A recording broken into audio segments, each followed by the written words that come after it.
breathe it, I sleep it, I eat it. It's my entire life. What I do as a principal, what I do as an educator, what I do as a motivator. Good morning, good morning, good morning, good morning. I tell my staff, I tell my students, I tell my parents all the time that I'm unemployed, I have no job. I wake up to my mission, I wake up to my passion.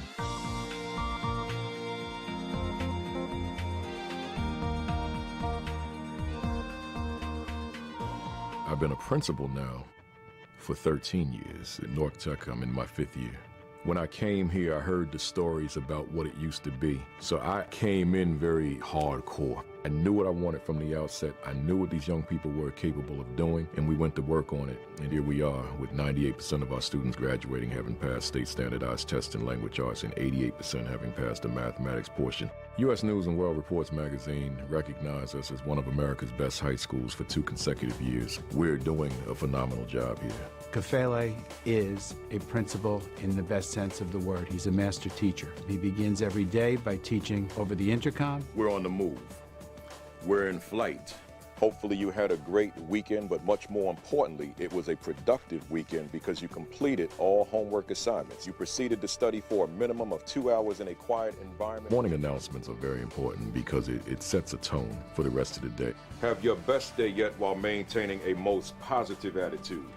Tech, we're on the move. People ask the question, what's so different about your leadership from other people? I say it's very simple. If I can change the attitude, the content will fall into place. Power Monday is, every Monday, the student body has to dress up. Professional style, shirt, tie, slacks for gentlemen, ladies in their business attire. And it's to show that for the whole day you will be empowered. When Power Monday first started, I hated it. I did not like dressing up. But once I got used to it, it was like, okay, it's something that's going to help me in my future. Visiting classrooms every day is a very important aspect of what I do. You show me a principal that you can find in the office on a regular basis, and I'll show you a school that doesn't have leadership. Things will be going well in the classroom, he'll walk in and it'll go even better. The kids want to show him what they know because there's such a respect for him. When I see Mr. Kafele coming into my classroom, I'll be like, okay, he's observing me, how am I performing, so I'm gonna do my best. Not to impress him, but, just to show him that I'm working towards that goal that he has. Matter of fact, let me see you again real quick. He can stop some students in the hallway and say their entire report card to them. And we've got 750 students. So when he says, hey, you got that C in math, you gotta bring it out, that's powerful to them. Principal Kafele motivates everybody in the school to perform their best. Become the 100% club. 100%ers, another 100%. Right. 100%. I'm very demanding. I expect that every student does all homework assignments 100% of the time. It is housekeeping time. The teachers provide me with a list of whatever students didn't complete homework, and we read their names off over the PA system. The following 3 students report to my office. We call them down to let them know that they have what I call readathon the next morning. That means that that's a time to sit still, sit quietly, and just read a book. Gentlemen. One thing that I want them to get is responsibility. Kafele calling everyone over the PA for not doing homework teaches you that you have a responsibility here. Your responsibility here is to excel. He treats the children as his own. They look up to him, I guess, as his father because a lot of them don't have fathers. Even though my father is not with me, Mr. Kafele was the person that inspired me, that motivated me to do better in life. His students have his cell phone number. They can call him 24 hours. And that's really unheard of. There's very special people that you run into once in a while, and Brody Kafele was one of them. He's the kind of man they make movies about. When I look into my students' faces, what I want to see is hope. Not my hope for them, but hope within themselves. I feel that I am prepared to face the world because of my experience here at North Tech. Since my freshman year, I've been growing and growing more, and now I'm an honor student.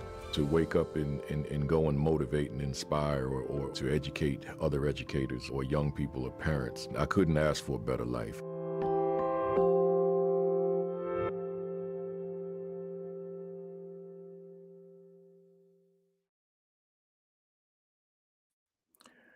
And we are live. Good morning. Good morning, good morning, good morning. Welcome to week 301 consecutively of the AP and New Principals Academy. Let me see who we got checking in this morning. I got to scroll way back. Ooh, boy, that's good too. We got Mona Obamolak down in Orlando. We got Mrs. Yolanda McKinney in Texas with Dr. Rella Hicks in Augusta. We got Joseph Haruna in Rwanda, Africa. We got Takesha High in Virginia. We got where we at? Nadira Coley is right here in Jersey, in Newark, New Jersey. We got Rodney Richardson, Hampton, Virginia. Lysandra Brackens, North Carolina. Marsha Poe, San Diego. Dominic Lape, I think it is, in San Marcos, Texas. Rod Laws at Ambe and Hotep in Greenville, North Carolina. Dr. Sonia Matthew, National Board Certified Teacher, is in Maryland. Where we at? Michael Benton's in Cincinnati, Ohio. Grace Castaneda is in Kyle, Texas, and I appreciate you, Grace. I heard about that registration. We got Otis Kitchen II, Principal Otis Kitchen II down in Tampa, Florida. Joyful Olafunke is in Sterling, Virginia. Chancellor Davis, Las Vegas, Nevada, 702. We got LaKenya Rowland, Jersey in the building. Fatima Nelson, Pennsylvania. Dr. Melissa Jones Chuno, Tulsa, Oklahoma, is in the building. Lynette Wilson, 81, North Carolina. Retired Principal McKeever Jeter, or Coach Jeter, Calumet City, Illinois, in the building. Milken sister, Hallie Elaine Couch, is in the building. And her father might be there too. So shout out to your father as well. Dr. Robin Snowden, Oakland, California. Where we at? Vanessa Zeskind is in Connecticut. Stay fired up is somewhere. I'm gonna stay fired up though. That's what I do. Where we at? We got Dr. Principal Tammy Taylor in the building. Dr. Sheikah Houston in the building. But speaking of the two of them, let me give y'all the rundown. Every Saturday morning, 10 o'clock, Sean Hurt, he was dropping science, as they used to say in the old days. This morning at 10, followed by Create and Educate, who is dropping them gems as well. At 10:30, these are all Facebook Eastern time, followed by us. And then Sunday, switch on over to Sunday, and you got Josh Tovar and Dr. Madi Moreno, and that's at 6 o'clock Eastern time, PGP podcast. Make sure that you tune in to all of us, man. We're all different. We're all bringing something different. All this free PD, man, every Saturday morning without fail, right? Few more. We got Shakora Moore, Mississippi. I'll be down there soon too. We got the queen of the castle, Kimberly Broughton Kafele, in the building. We got Josh Tovar. Did I say Josh already? Yeah, no, I said it with the Fantastic Four. So Josh is in the building, Principal Josh Tovar. And I'm getting ready to wrap it up, y'all. We got a lot going on today. I see you, Sean Hurt, Detroit, Michigan, and Sean, I wrote on your page, yeah, I'll be at another game. I'll be at the Knicks game tomorrow night, MSG, Madison Square Garden, Los Angeles Lakers, right? I'll be in the building, right? Where we at? David Bell is in the building. Tammy Moy Johnson, that's my partner in the School Leadership Institute. We're gonna talk about that in a few minutes. Let me close it out with my man Ronald Pugh down in Cedar Hill. I got to get it going, y'all. I see you, Don, again. I'll make sure I get that in, and I see you, Jacqueline Harriet. With that being said, good morning. Greetings. Welcome to week 301 consecutively of the AP and New Principals Academy. Hey, y'all, how you feeling? We're going to go quick, man. I gotta get to my guest, but I got to get that monologue in. How you feeling, everybody? I'm feeling good. I ain't getting political. I'm feeling good. A lot of stuff going on in the world, but I'm feeling good. And we're going to keep it right there. We're going to keep it right there, right? I'm feeling good. And my question is, always the same one. Hey, y'all, what were your wins last week, man? I just got to remind you every week, man. I'm probably the OG on this platform. I don't know if it's folks older than me to tune in. I don't know if it is, and good, right? We glad to have you. Then I can look up to you, right? But being probably the elder on this platform, I just want to remind you every week, don't lose sight of your wins. Do not lose sight of your wins, because it's easy to get inundated by whatever the deficiencies are, the challenges were, the obstacles, the pressures, the demands, all that kind of stuff. keep the wins at the forefront. I keep my wins at my forefront, y'all. I do, right? Because I got challenges, but I keep them wins like right here, right here. Let me put it under the hat, right here, right? So, and then I'll ask you the second question. What will you do next week to take your wins to another level of accomplishment, of effectiveness? What will you do? Challenge yourself every week. Get that mirror, right? Get that mirror. Ooh, it's not looking, it's spotty. Get that mirror and challenge yourselves every week to take your leadership to another level of effectiveness. That is important, right?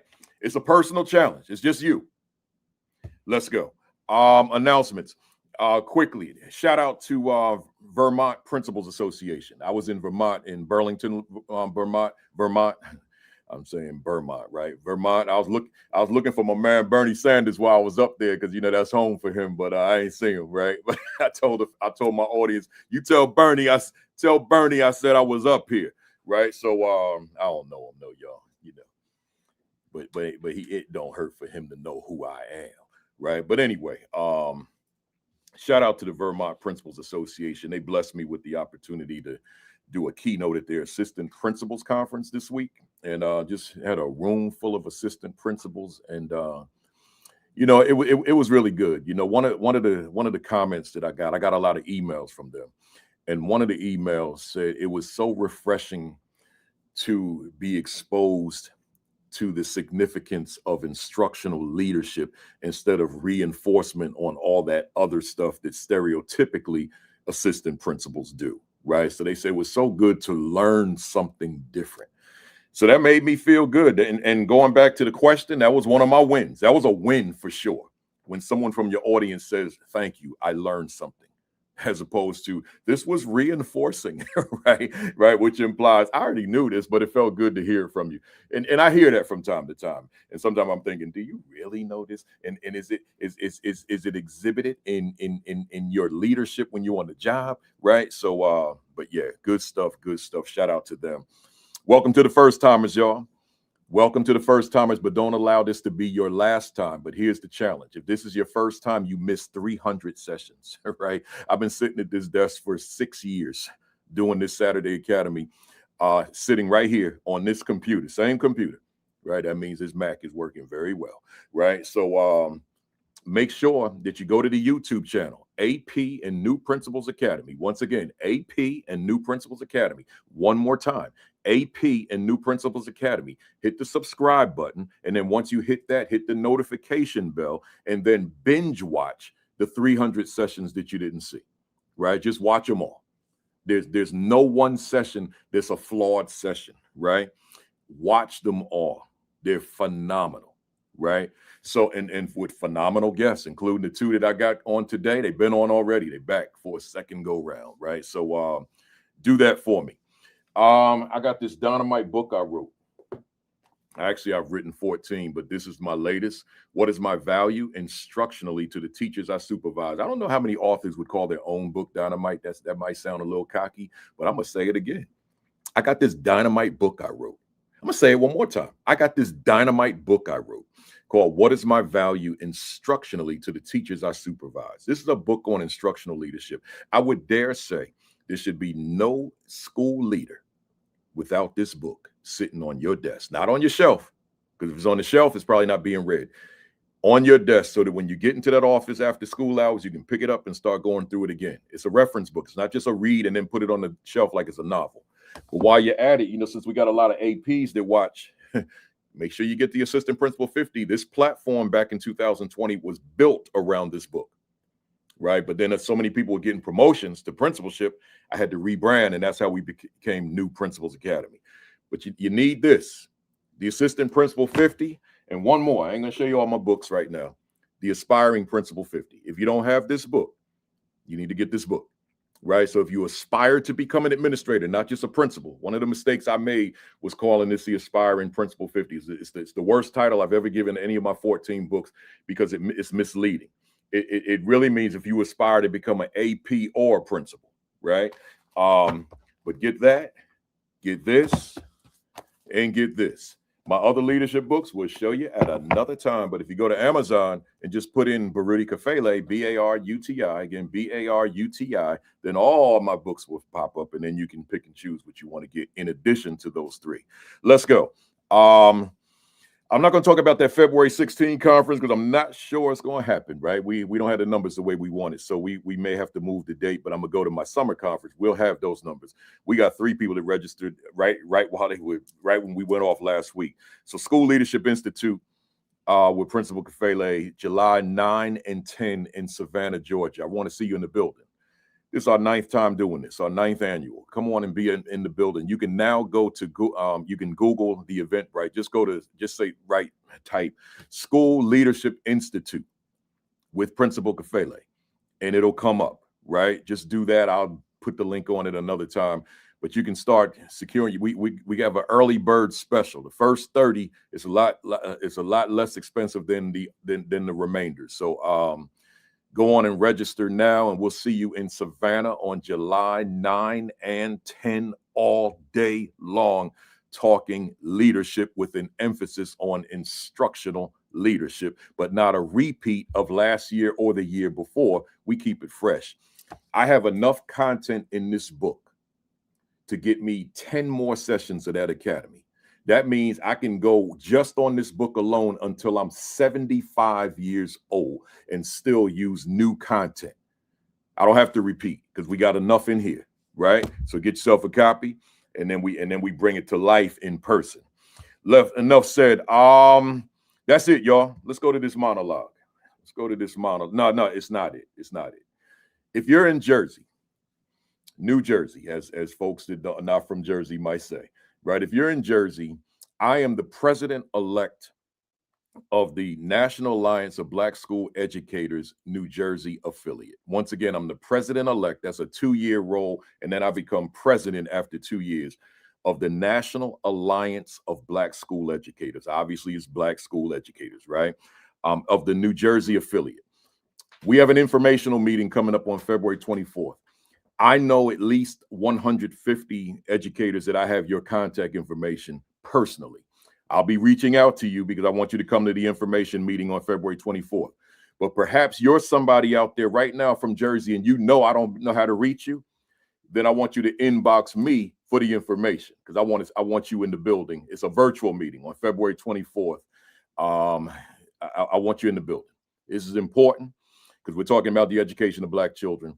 And we know that for forever it has been lagging, right? I shouldn't say forever. I should say post Brown versus the Board of Education. Post 1954, it's been lagging, right? So we'll just call that forever, right? So I am fully committed to fixing that in New Jersey. So I'm 65. I am going to slow down all this travel, particularly as I transition into the presidency. And I'm going to devote a lot of my time and energy and talent to my presidency of the New Jersey affiliate of the National Alliance of Black School Educators. So I need people, right? I need people because this chapter was defunct for several years. It just came back to life 2 years ago. Now we're ready to take it somewhere. Right. So if you're sitting there from Jersey right now and you don't think I have ways of reaching you, inbox me on Facebook. And so I can get your information so I can send you the invite for February 24th. Enough said. Let me get to my monologue, y'all. My monologue title today, Who Am I? ... as an instructional leader. Once again, who am I as an instructional leader? What am I saying? I've said this on this platform multiple times, but I'm going to say it again. Instructional leadership is where the rubber meets the road in your leadership, within your leadership. If instructional leadership is not an inherent component of your overall leadership, then your leadership is lacking. It's probably lacking significantly. It may look good in terms of you in the building. It may even feel good. But if it doesn't have instructional leadership as at its core, it is lacking significantly and tremendously. So what I put together, I took something, I sort of extracted something from another book I wrote that I didn't show you this morning called Is My School a Better School Because I Lead It? It's broken up into these 7 sections, and I want to quickly share these 7 sections with you as it relates to your instructional leadership, which is not how the book is structured, right? So write these down. Number 1, I got 7 altogether. Just write these titles down. You can watch the video over later on after we go off live and repeat what was said if need be. So number 1, instructional leadership identity, which asks the question, who am I as instructional leader? I'm saying to you, get your mirror and ask yourself, who am I as instructional leader? In other words, do I bring an instructional leadership identity to the work that I do? Let me give you this example.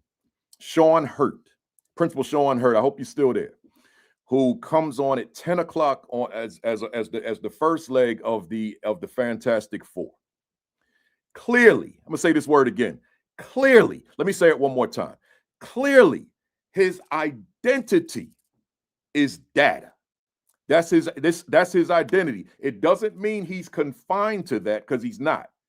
He's got a lot, he's got a ton to offer. But when you think of Sean, if you know Sean or if you know his work, then your mind is going to narrow it down to his identity is data. The analysis of data, right? So anytime I think of Sean, which is often, I'm thinking data guru, what he's able to do with data and take schools to the next level. That is his, so therefore that becomes his leadership identity. So with instructional leadership, it goes hand in glove, because when you're talking instructional leadership, you cannot talk instructional leadership without examining data, right? So now I'm flipping it on to you, fam, and I'm asking you, what is your instructional leadership identity? Do you have one? And is it perceived as one by your staff? That matters. I could even add your students, not in terms of the technical understanding, but just the way they see you, right? But do you bring that identity to your work? And if it's not apparent that that's a part of your identity and thereby who you are, you have work to do in that area. Now, looking at the time, I probably should end this monologue right here and do the other ones for the next 6 weeks. But let me just go quickly. Number 2, instructional leadership presence, which asks the question, what do I represent? So the difference, the instructional leadership presence is a direct outgrowth of the instructional leadership identity. So the presence is this. So the presence is, let me shut my mouth for a second and show you this again. So in other words, now, when you walk into a building, does your presence speak, communicate instructional leadership? Or does your presence speak otherwise? So let's say you're this disciplinarian, right? Well, that's your presence. Oh, here comes Mr. So-and-so. Here comes Mrs. So-and-so. Here comes Dr. So-and-so. Y'all straighten up, man. I don't want to get detention. I don't want to be suspended. That's your presence. That's how they see you, as the school bully, as I said on Sean's thread this morning. They see you that way. The top cop 5-0 is coming, right? So I'm saying to you, if that's the way you're being seen or perceived, you got to shift that. Your presence, because we're only talking instructional leadership on this monologue. Your presence has got to scream out instructional leadership, academic excellence, phenomenal pedagogy. That's this, y'all. Your presence is the communicator. Let's go. Next one. Number 3, instructional leadership impact, which asks the question, what is my level of influence as it relates to my instructional leadership? Ooh. So I'm asking you, You said you're an instructional leader. Well, this question is asking, what's the proof, right? What's the evidence? Who are the teachers who have grown because you're in the building? Who are the teachers who are that much more effective because you're in the building? Who are the teachers who are phenomenal because you showed up to work? See, that's your impact. That's your influence, instructionally speaking, because we only talking instructional now. We ain't talking about the totality of leadership. Number 4, instructional leadership mission, which asks the question, what am I about? I'm talking about your leadership. What am I about instructionally? So now as you hold up your mirror, but in this case, you flip it onto yourself and you ask yourself with your mirror right in your face, instructionally, what am I about? Like, is there evidence that instruction is my mission? Because imagine you talk a good game. Imagine instruction is my thing. But then you got youngsters in a classroom who are being penalized because of the teacher they were assigned to. Y'all ain't hear me. You ain't hear me.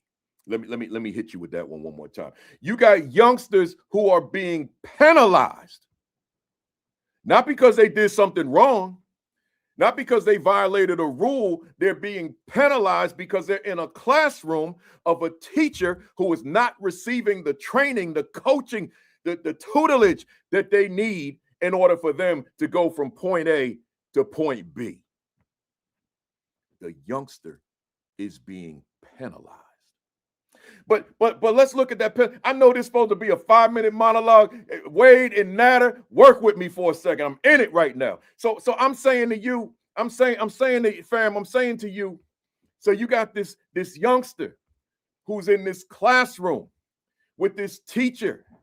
That the only time an administrator walks into that room is when it's compliance, a formal observation, a formal evaluation 2 times in the year, and then I don't see you for 178 days. So now I just do whatever I do. Like, it doesn't, and I don't mean bad intentions of the teacher. I mean the teacher has flaws.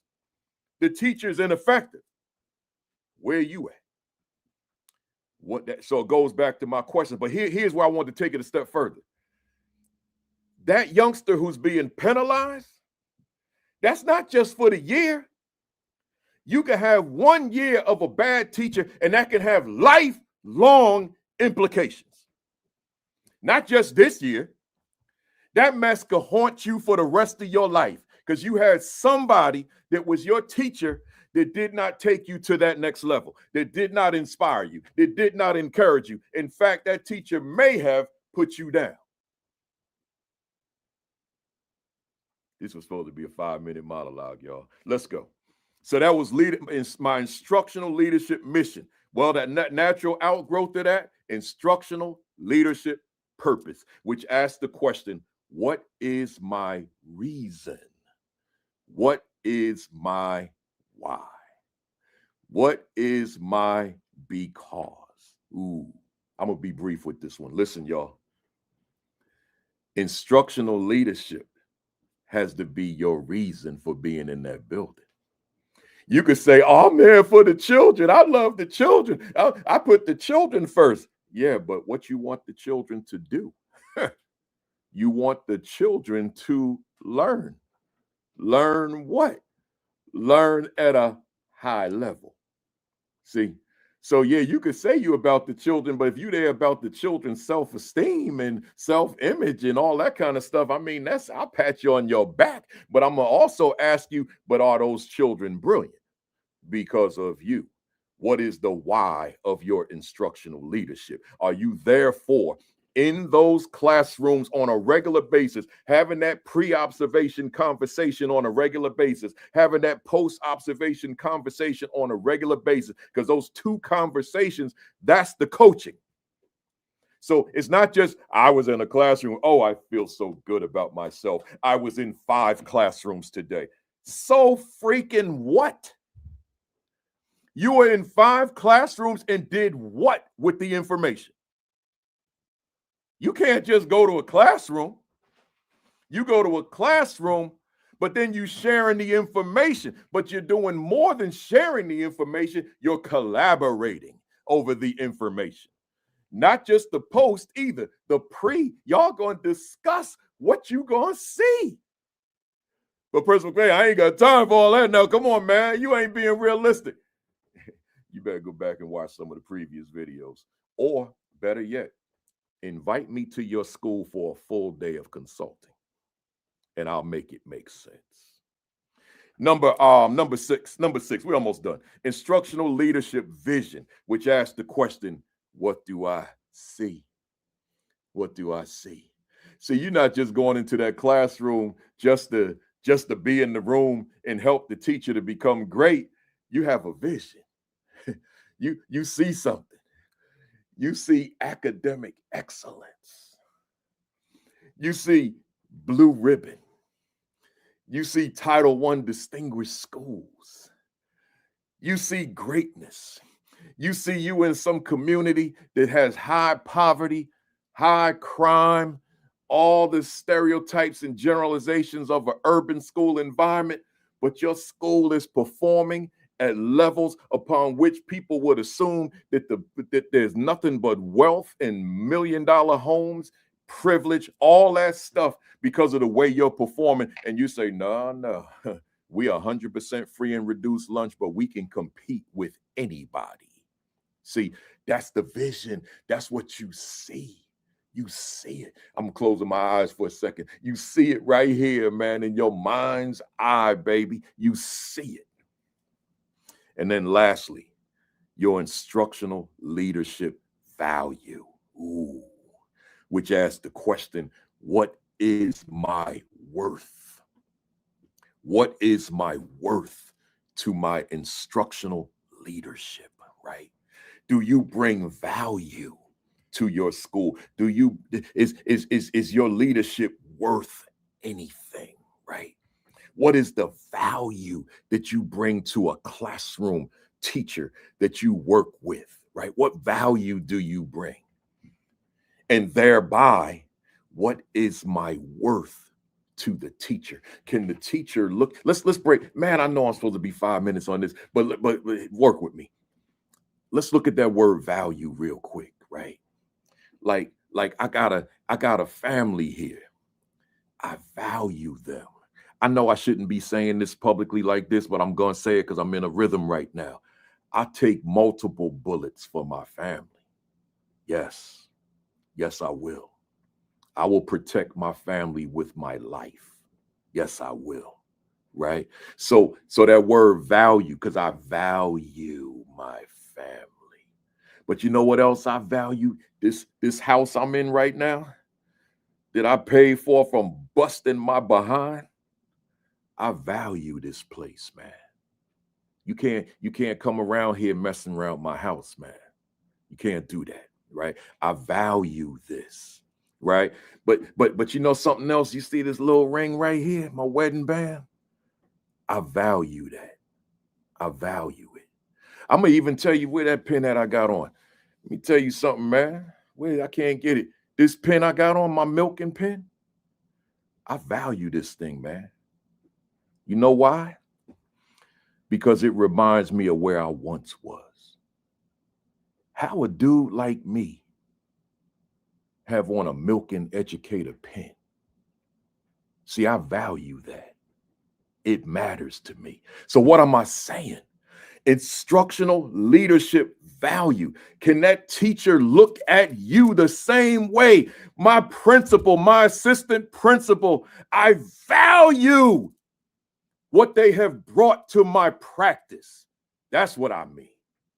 But I had to put some life into that word value. My principal, my assistant principal, I value them in my space. I value what they brought to my practice as a teacher. I value what they thereby have brought to my life. Are you that person? See.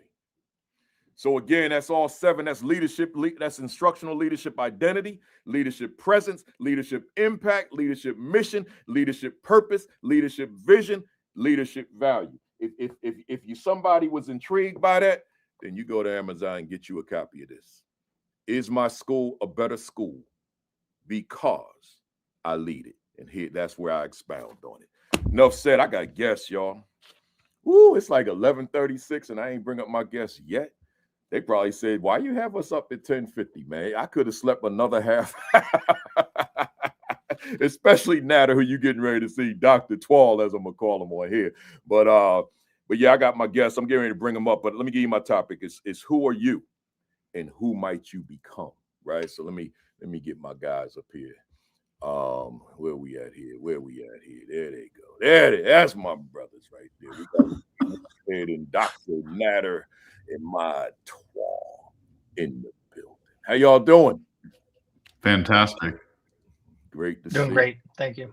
Yeah. Great to see you. I know I saw you off camera, but now we live and in living color. Right. So let me read their bios. Hey, to the fam out there, they sent me the short version, so I don't have to spend all day reading the bio. Right. So their bios are kind of long, right? They very long, but they sent me the short version.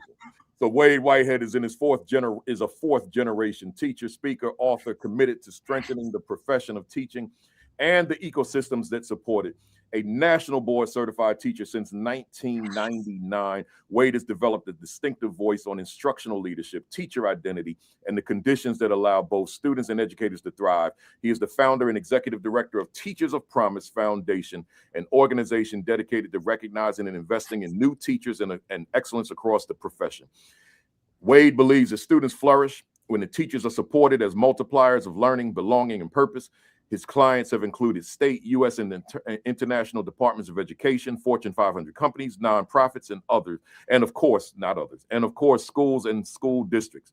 That's reading when you anticipating the next word and that word ain't there, right? He holds degrees in anthropology and elementary education from the College of William and Mary and a master's degree in educational leadership from the University of Virginia and certification in school management and leadership from Harvard University.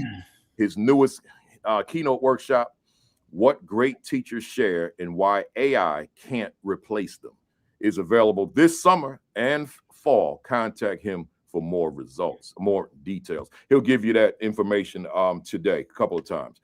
Dr. Nader Twal is a nationally recognized education leader, teacher, speaker, and writer whose work advances justice, equity, and transformative systems change. He serves as a special assistant to the superintendent in Long Beach Unified District, California, where he helps lead Vision 2035, a community design strategic plan grounded in liberatory design, student voice, and accountability. With more than 28 years in education, from classroom teaching to central office leadership, Dr. Twal is known for bridging from vision to execution. He is a Milken Educator Award recipient and a Board of Trustees member and Policy Committee Chair for Learning Forward, helping to shape professional learning at the national level. He's a frequent national conference presenter and speaker. His work has been featured by Learning Forward, the Wallace Foundation, Education Week, and PBS.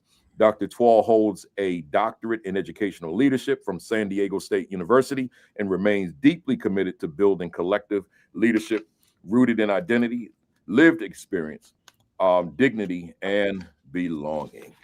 Strong stuff, both of you. And as I said to the fam, we know that those bios are stronger, right? But I appreciate you sending me the short ones. Let's jump into it. Before we get into it, anything from the monologue that you may want to speak on? I saw you doing some writing. What's on your mind? I actually want to jump in right here. I was listening to you and listening to the 7 questions and just listening to the titles of your books, which are oftentimes questions. Yeah. And I was thinking about the power of a question. And I was thinking about our topic, right? Who are you, right? And thinking about your leadership identity. And there's a lot of research out there. There's a lot of things that tell us what works and what doesn't work. And I think that's very important. But here's what I think is powerful about questions and really spending time thinking about your leadership identity in the context of questions. And that's that if you don't know who you are, other people are going to spend a lot of time telling you who you should be. Ooh. And they're going to try to make you in their own image because the only definition that they have of leadership is their experience oftentimes. And so I think it's really important to take the time to think about, who am I as a leader? Because if I don't know who I am as a leader, then someone else is going to tell me who I should be. Yeah. That's profound, because they're going to tell you who you should be, and they will, if they're your supervisor, they're probably going to shape you, right? So you're going to become this thing that's outside of you. It's not even you. It's who this person conceptualized. This is who I think you can be, right? Great point. And somebody out there on the thread, think about that. Ask yourself, am I who I want it to be? It doesn't, I mean, and I know that someone may have great advice. I get that. I work in that capacity. But at the end of the day, I'm not what somebody molded me to be. I know I'm not. I'm this guy that emerged from my thinking, right? That emerged from the things I exposed myself to, and I created this entity in terms of my leadership. Think about that, fam. Ask yourself, who are you, and where is it coming from as a leader? Go ahead, Wade. Yeah, thank you for having us on. I just can't believe I know the two of you, and to have even met you, but to call you friends and to spend this time together is so special for me. So thank you, Baruti. But here's something I'm thinking of, and I was a classroom teacher for 30 years, so served in one classroom for 27 of those, and all in elementary school. But I'm fascinated by school leadership and do a lot of work with school leaders. Let me tell you what this looks like from the perspective of the classroom teacher, though. As a school leader, when you think about your identity and your purpose and your meaning, that doesn't matter at all if it's not how you show up. Mm-hmm. So this is a disconnect for so many people. They are holding up the mirror. They're trying to. They're doing that work. They're asking questions like, who am I and who should I become? But none of that matters if that's not how you show up for others. I just completed a book manuscript with Dr. Alex Carter in Denver, and we're really excited about this. This book is called The Teaching Tree. And let me use a quick analogy. These kinds of things, these kinds of attributes, these kinds of decisions about identity can be like roots under the ground. They're core values. They are what you believe, but nobody can see those. They are what you will build your practice on, but no one can see those. The trunk of your leadership tree is where you start to show up for others. And so it's as important to ask the question, how do others perceive me? It doesn't matter if you believe you're an instructional leader if everybody else does not. Right. This is about who you are and how you are seen by others. Mm-hmm. And so you have to ask yourself, like, what would it look like for others to know me? What would it look like for my students to understand that my number one priority is instruction? Teaching causing learning, learning causing teaching. It's not just about believing that yourself. Love it. Mm-hmm. Love it. Mm-hmm. Love it. Hey, can I build on that real quick? Yeah. Wade, when you're talking, what I'm hearing is something that my mama used to say. And I love it because it literally rang in my head as you were talking, which is that people are going to listen to what you say. They're going to believe what you do. Mm. And so if you're going to say it, be about it. And I think a lot about just fake fruit versus real fruit. Fruit that nourishes versus fruit that that's on display, right? So people can walk by the tree and think that something's being produced. And so I think we have to ask ourselves, who's the fruit for? Right? And who needs to be nourished, and how do we need to grow as leaders in that way? So I think part of our leadership identity is the idea that it needs to be flexible. There are core values, there are roots from which we grow, right? There are things that we have to hold on to that are authentic to who we are. But the reality is that we also have to be flexible to serve the community that we're in, and that there's wisdom and lived experience in that community. And there are leadership models that have emerged in more recent years from, for example, like if we're going to talk about the research, the Santa Marias, who talk about applied critical leadership. And they talk about not just bringing your identity into the situation and recognizing how that identity is an advantage and how you interpret what's happening, but in building from the collective wisdom of the community, whether it be your school, leaders, and I'm talking about teachers here, whether it be about the students or their caretakers in the community around you. And so there's a lot of collective wisdom that we can continue growing into, that it's not, you don't arrive at the identity, right? You continue to shape and grow based on the need around you. Who I was as a leader pre-COVID is very different than who I am post-COVID.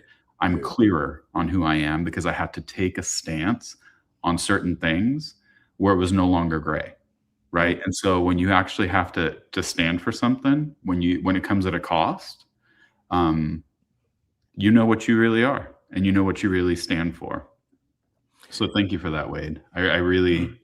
Well, and I think this is the secret sauce in the world of Principal Kafele. Is this man is who you think he is. Mm-hmm.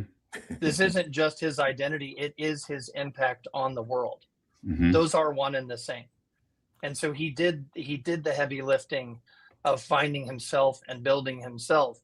But then that is who he is in his work too. That is other people like us and everyone on this conversation. All those people that he met in Vermont or Mississippi or in 4 weeks in Virginia, whoever it is, when they describe him, it is also how he describes himself. I appreciate that, but you know that now listening to the two of you, I hope we get to this agenda. But it's this part here is rich, right? And it's on topic. But you made me think back on some years. My first principalship, I clearly had a certain identity. Mm-hmm. I decided to leave that district. It was the district I was born and raised in. It was a district that I taught in. It was a district I led in for as an AP, and then led as a principal for 3 years. So I decided I need some new scenery. Let me go to a different part of Jersey. The day I got there, I realized that the identity that I established in East Orange was not going to work in Plainfield, New Jersey. Right? I had to reinvent myself. Right. I had to take on a different identity because the population was so different. The teachers were so different. And plus they didn't know me the way my teachers did. The students were so different. So now the identity morphed, as you were saying, it evolved into something else. Then I go back home, but I go back to a different school, another transformation. Right. Then I go to Newark, Essex County, which is where I received the Milken, a significant change in identity. Significant, right? It doesn't mean I'm in there faking it. It just means that I had to mature and I had to evolve and adapt to the environment that existed before I got there, right? And then as I'm there and I'm learning that environment, now I can somewhat morph back into what I know and what I'm most comfortable with. But I'll never go back all the way 100% to who I used to be because the environment is not what I used to work in. So just a great point, and just good for the fam out there. The thing about that is, as you make certain transitions, whether it be in terms of your position or even school district, right, or school within a district, it may force you not to be who you used to be. Good stuff. Let me jump into it, y'all. So those 7 areas, I wanted to look at 4 of them, and starting off with identity. So let me set it up this way: as school leaders, we go to grad school, and I know that you guys have your own genre of work that you did, right? So teacher and Dr. Twal in those various areas. You good with me calling you Dr. Twal? You do what you got to do, Baruti. That you can call me Nader. No, as much as I want to inspire somebody out there to put the dissertation down because life got in the way. Yeah. Right. So I want to keep saying doctor, so that they say, I got to get back to work. So as school leaders, we go through graduate school, and we're in a program at a particular school, and we're all learning the same thing, right? We all got the same professors. We're learning the same thing, right? So it's shaping our perspective, our future perspective as we're going to become these leaders. But once we get into the school, we start to craft that individual identity, which may run counter to what we were exposed to in grad school. It may reinforce it, no telling, right? But we start crafting these identities. Certainly my identity wasn't what those professors taught me when I was in grad school. So regardless of what we learn, we start becoming who we are.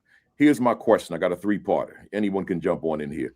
How might one go about establishing a leadership identity? You come from your two respective vantage points on this.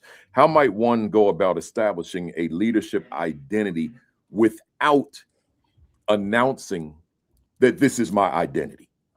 So how do I develop this identity, that I'm perceived as this identity, without saying to folks, this is who I am? What do you think? Yeah, I love this question. I love this question because kids shouldn't have to wait. The stakes are too high. Learners, youth, youngsters, they can't wait around for 5 years while we look around for ourselves. Although that is happening. I mean, you said it yourself, Rudy, that over time, back to my analogy, you grew different branches on this leadership tree. Yeah. You know, some of those were sturdy enough to hang a tire swing from. They're not going anywhere. They'd weather any storm. Others of those were younger. They're still developing.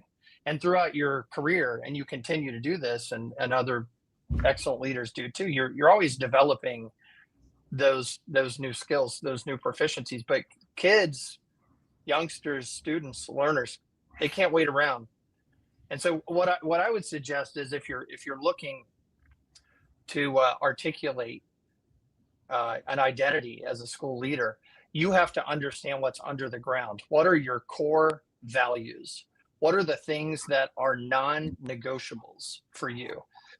These are the very basis of your leadership practice.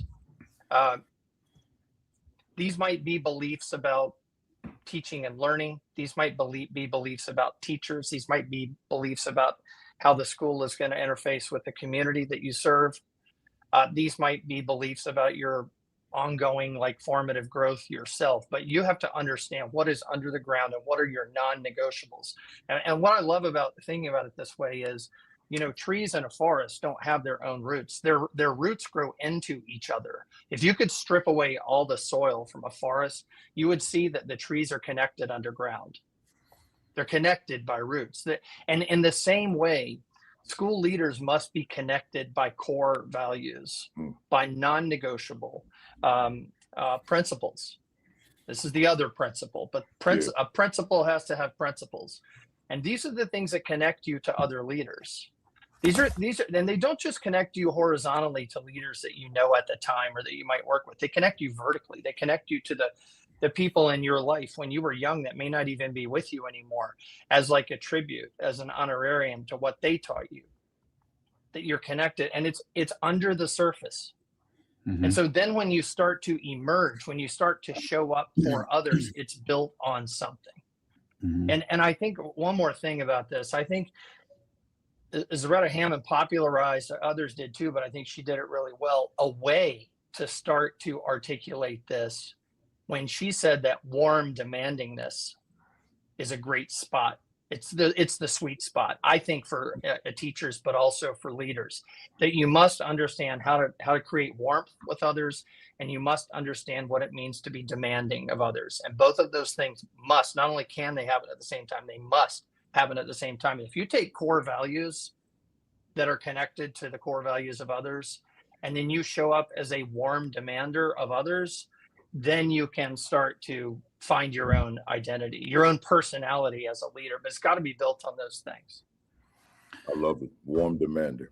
Yeah. Go ahead, Dr. Twal. I mean, I completely agree with Wade about what's underneath. And I think about three things. I think about like a progression of three things. And this is something that actually I got from the Milken network. It was Bonnie, who used to run kind of their communications department. And she encouraged us to think about, what is your brand? And by brand, she didn't mean like, what are you going to sell on a t-shirt, but who are you? What is the identity that people are going to recognize you for? And the way that she encouraged us to do it was to write it down. Like, imagine, you're back when it used to be Twitter, the bio, it only had so many characters. If you had to fill those characters, what would be the mini story that you would tell about yourself? Yeah. So I actually went back and I wrote down, what are the things that I am about? I mean, kids go to school to learn, right? Like, they're going to learn the standards, right? Like standards-based instruction, whatever. That kind of stuff is the assumption. That's the floor of education. That's not the ceiling. So what is the value that I bring? The question that you ask. What are the core values that I hold that are now going to advantage my school, my students, my teachers, my district, my system, my nation? because I'm in this position. And I named those values. And some of those values have come out of research. Some of those values have come out of counter narratives because I didn't see myself in the dominant narrative. But when I wrote them down, I think the way that I tried it on to see, am I really about this or is this my aspiration, was I asked people around me to tell me how they would describe and experience my leadership. So there's my intent and then there's my impact. And so I may have these beautiful bios and I may have these 6 words that describe me in the way that I see myself, but it may not be how my system and my folks are experiencing me. And so I think the first step is to name them, actually write them down. Then I think you ask yourself, what is the evidence that I would give that this is what I'm about? Like, actually list, what are the behaviors? What would someone see to know that I am justice oriented, to know that I hold on to prophetic vision, to know that I am critically curious? What are the things? And then I would ask people, without giving them the words, how would you describe me as a leader?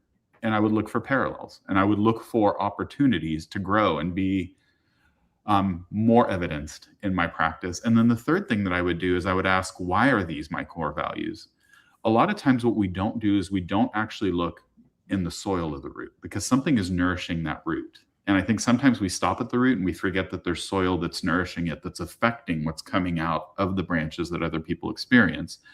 And a lot of times it's the way that we experience school. So I'm going to give you an example. I am Middle Eastern.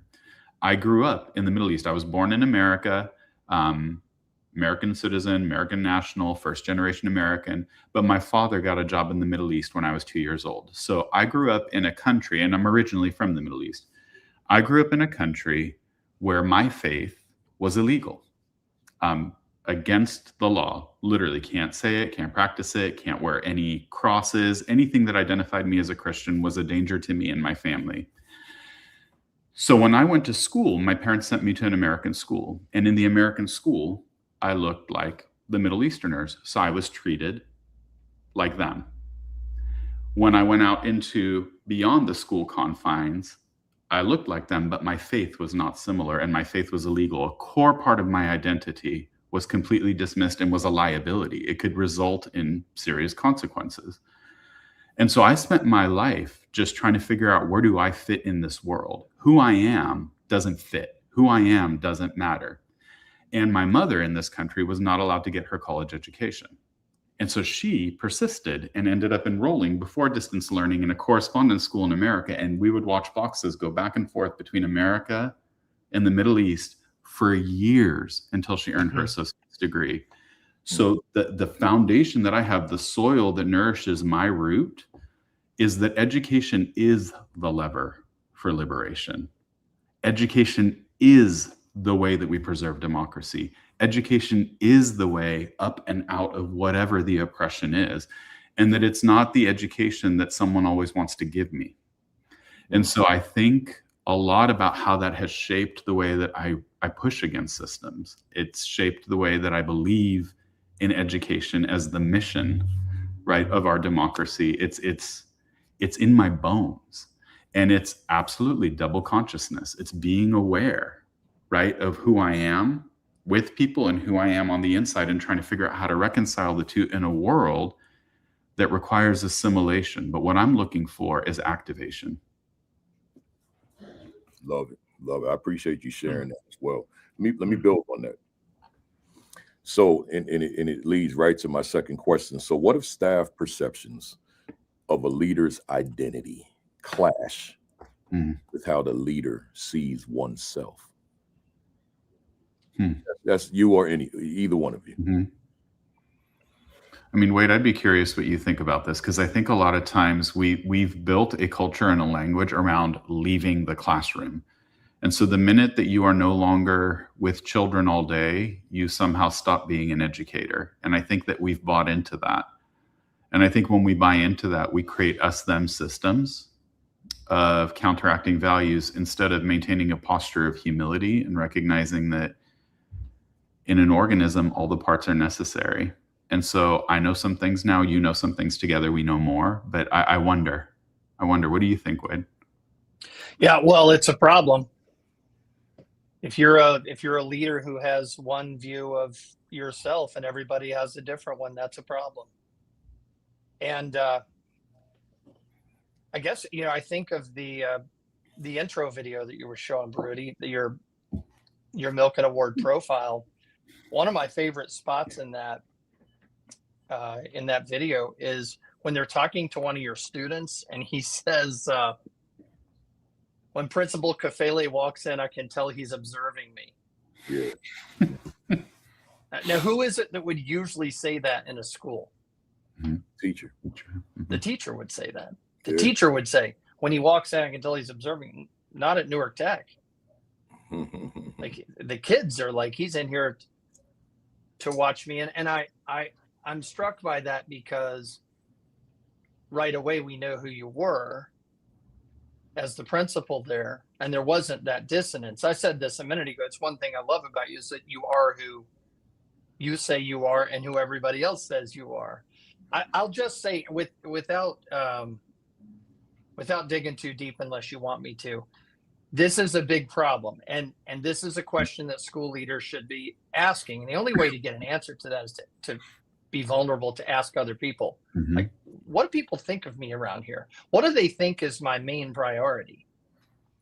It actually going to save you a lot of time and heartache if you just get real with that question. I'd be interested. I would want to work for a school leader who's asking me that question. Here's who I really believe I am, and I want for this to be obvious to you too. And the principal who's asking me to engage in that same conversation in the other direction, asking me, who are you? And by the way, I want to add, to me, this whole conversation is not showing up as yourself. I think there's a critical distinction. This is not about showing up at school as yourself. It's about showing up as the best version of yourself that is good for your learners and good for learning in your building. So, let me give you an example. If you're a really funny person and you're good at jokes, that doesn't mean that in class and with students you should just show up and be funny all the time, because funny people often engage in sarcasm. And my view on sarcasm is it has no place in a school, because the brunt of the joke is always another person, and sarcasm can be very demeaning. So this isn't about just showing up as yourself. Like, if you're funny in real life, just be funny all the time at school. It's about showing up as the best version of yourself. And when people want to show up as the best version of themselves, then they have good intentions. And that paves the road for these conversations. When a school leader comes to the staff and says, I want to be showing as the best version of myself, and here's who I believe that person is. Is this how you perceive me? Is this how my work feels to you? That's right. I want real talk about this, so we can make real progress, so that real learning happens for real kids. And the school leader is saying to me, or to the teacher, who do you want to be? What's the best version of you? Tell me about that person. I'll tell you if that's who I see. That requires some real transparency and vulnerability to be that person. But I would think it's required. Yeah. And it requires it. This type of leadership requires that you don't care who gets the credit. Right. Yeah. That's what it requires. It requires that you no longer care who gets the credit. And if your staff, your colleagues, your teammates, even your students are getting credit for helping you lean into being the best version of yourself, that's the outcome we were not just wishing for, we're praying for. Yeah. Because that's the outcome that's best for kids and schools and communities.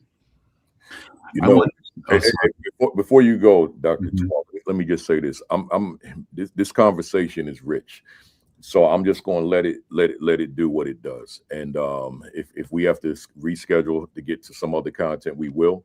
But real quick, because I want to, while this is fresh, before you say what you were going to say, Doc, I want to put this back. I had this up before. I want to put it back. When I see certain posts, certain comments, then I feel like it has to be addressed. And this is one of those that has to be addressed. Tiffany said, woo, I'm in the middle of the them system and feel like I have lost myself. That's the part that got me. I've lost myself. I cannot properly articulate how hard it has been. let's stay here for a second Mhm. because it's still on topic, and particularly losing oneself. I have thoughts, but I got guests today, so let me withhold my thoughts for the moment, and let me yield to the two of you. What are your thoughts? What is your advice? We don't know the particulars, but just in isolation, I feel like I have lost myself. What type of advice could you give Tiffany?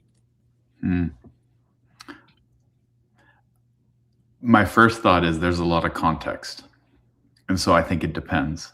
Yeah. Is the us them coming from the teachers, or is the us them coming from the supervisor trying to conform you into what a leader should be in their eyes? And so there's a sense of self that you already have that you feel like you're losing. And so I would name those things. What are these values that you feel you're having to lose to become whatever it is that you're feeling is the thing that you need to become? A question that I ask oftentimes, because I've had this situation, I have always lived my life, and well, not always, much of my career, I have felt like a counter narrative. And counter narratives only exist if there's a dominant narrative. That's the only context in which a counter narrative can exist. And a lot of times, the reason that you end up becoming a counter narrative is that we don't name the characteristics of the dominant narrative that I'm counter to. And so in conversations with a leader, when I feel like they're trying to put me in a box, what I ask from them is, what do you need from me to know that I'm being successful? And they're more than happy to provide that feedback. My next question is, can I tell you what I need from you to feel like I'm successful?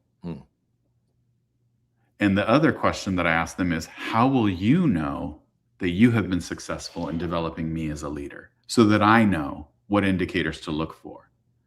That level of reflection oftentimes causes people to jump on their heels because they don't realize that they haven't actually named what it is that they're looking for. They just know that it's not what you're doing. But what I want to know is, what is the criteria, so that I understand where I stand in relation to that criteria, because it may just be something I don't know that I need to learn. There may be some value because they have experience. In other cases, it may be that they're asking me to change a fundamental core value. And in those situations, I have overtly said, you know what, that is very counter to who I am. Not as a human, but for example, we have a hyper focus in our system on students who have been furthest from justice, and we have named them. So we are doing extra special attention and training around our students with disabilities, our multilingual learners, and our Black students. And the attention that we're giving our Black students is causing some rub for some folks in the world. And what we say is, our English learners, who we are continuing to underserve and want to do better, have legislation that protects them, have funding that protects them. Our students with disabilities have legislation that protects them. They have monitoring that protects them. There are things that are doesn't mean we're doing it well, they're underfunded. But our Black students are only protected by an act of our will. There's no legislation, there's no special funding stream. And so that's not something that I'm willing to compromise on. And I'm not being asked to compromise on it right now, but that's not an area where I'm willing to give. And so what I want to know is, what do we need to do to make sure that continues to be centered, because that is a fundamental need? What do you need from me? And I'm going to tell you what I need from you, because I think a lot of times the people telling us how to change haven't named what it is that they want. Good stuff. Go ahead, Wade. Well, Tiffany, I hear you. I've there's a lot in this single comment. I mean, first I want to say, if the school leaders and teachers are in an us-them system, then so are the students. Mm-hmm. That's why this those are the stakes. And I'll say this. The least satisfying answer in the world is because I said so. Mm-hmm. Now, that is sometimes the answer. I'm not saying that's never the answer, but I'm saying it's the least satisfying answer. And frequently this us-them dynamic arises when one side is always saying, because I said so. It can be the school leader, it can be a teacher or a teaching staff. I mean, there could be deep cultural issues in climate in this. And I also want to point out that the most dangerous message that one human can send to another human, and Baruti, I think I said this the last time I was on your show 2 years ago. The most dangerous message one human can say to another, whether it's in a family, a friend, or at work, is no matter what you do, it will never be good enough. That's a dangerous thing to say to somebody else. And if school leaders are saying that to teachers, or if teachers are saying that to school leaders, that's a very, very toxic thing. And this can happen in either direction. The problem is that students also hear that message. And that's a very, very dangerous thing for any human to hear, and especially for a learner to hear. I mean, I don't, without knowing more about where she is, it's tough to tell her where to head. But I would tell her that, you know, look around and ask, are those responses a part of this, and where are they coming from? One other thing I'm just going to add is the threat here is that people are functioning in the emotional brain and not the thinking brain. I mean, the thinking brain, the prefrontal cortex, is about 2 million years old. The emotional brain, the limbic system, is like 500 million years old. And the emotional brain is fast, and it's strong, and it's powerful. And when people are under stress, or when people are feeling this way, the emotional brain takes over. And then they say and do things that they later wish they hadn't said and done. And I think if you're gonna solve a system like this, with this lack of function and with this dynamic, it has to be done in the thinking brain. And so no matter which side you're on, you got to go to the other side, and you got to say, I want for us to get in our thinking brains. That means we got to slow down. We got to pump the brakes. We got to let the emotional brain run its course, so that we can actually have some talk about what is causing this. Like, this isn't how I want this to be, but that doesn't matter if that's not what you are seeing. Back to what we were saying a minute ago, and vice versa. And I think, man, this is an emotional situation, and therefore people are in the emotional brain. And if you want people not to learn, put them in the emotional brain. Love it. The stakes are too high for this. Yep. Gotta fix it. Tiffany, I hope you're still there. I don't know if we've met or not, but we certainly wanted to address that real quick before we move on. But let me give my 2 cents. I'm not going to give you advice. I'm going to speak from my vantage point, right? So use it however you can, just to complement everything that's been said already. If it's me, and it has been me, I know what it is to feel like I'm losing myself. I understand that. I've been there. I've been there as a teacher. I've been there as a principal, right? In fact, I've been there as a presenter. So I'll say this to you. If you know my work at all, Tiffany, you know that I don't go far without one of these. Everywhere I go. But this is a symbol, right? I don't mean the literal mirror. This is a symbol. It's symbolizing film of my practice. So I'm able to take this as a symbol and just sit down and ask myself, who am I? Because it's so easy to just drown in this work that we lose our identity, which is what we're talking about today. I lose oneself in this work because there's so many moving parts in a building. So who am I? Let me go back to my root, my source, my foundation, because one can leave that, and now you're in this abyss, and you forgot who it is that you are, what you represent, why you're there in the first place. So that's my initial strategy, right? Then I want to look at, again, this is not necessarily my advice to you. This is me saying to you, this is how I go about it. What are the variables that I have complete control over or influence? And what are the variables that I have no control over? And as I go through that, as I brainstorm that, which outweighs the other, right? And I may, again, and this is the reason I said I'm not giving you advice. I'm telling you what I did. I got to a point in a situation where I said, okay, These variables, I don't know that I will ever have control. So this place, this dynamic is not for me. I'm not in a good place. I'm not in a good space. Is there another place somewhere else that is more compatible with not only my skill set, but more importantly, who I am? Because I don't want to change who I am. I don't mind making adjustments, as I said earlier on today, but I don't want to change my identity completely. I still want to bring Baruti Kafele, right? So is there an environment where Baruti Kafele's identity will be welcome in this particular space? And if I can find that space, that's not easy to do either, then I'm going to gravitate there. The only reason, like the three of us are wearing these pins. These are Milken pins. Got an obelisk sitting up top. You can't see it, right? But the only reason, I say this all the time, but you gave me an opportunity to say it again, Tiffany. The only reason I have this pin, there's only one singular reason. Because I left the original school. The Milken Foundation would not have found me in East Orange, New Jersey.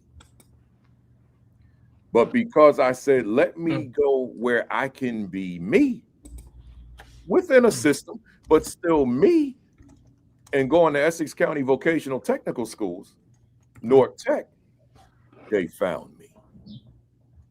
And that was a game changer. Sometimes we feel like we're married to these environments and we can't leave them. No, sometimes you got to file for divorce and find somewhere else. Right? But that, again, that's not my advice to you. That is me speaking for me. Let me see what Tiffany said here. She said, I appreciate you taking some time to address this. I'm going to sit with everything that has been said and come up with a game plan for the next steps. Hey, Tiffany, one more thing. I can't tell you which number, but go to the YouTube channel, scroll back where I'm talking about a plan. I don't even know the title of the session, but it's talking about a plan or a strategy or a blueprint, right? Go to that one. And I spend 2 hours on a solo session, just me talking about the leadership blueprint, because it's one thing to want to do X, Y, and Z, but it's another thing to have a written plan of action. And that's what that's all about. So just go to the YouTube channel, AP New Principals Academy, and scroll. You'll find it. It was done this year. I can give you that much. It was probably over the summer leading into the new school year. Enough said. Let's go, y'all.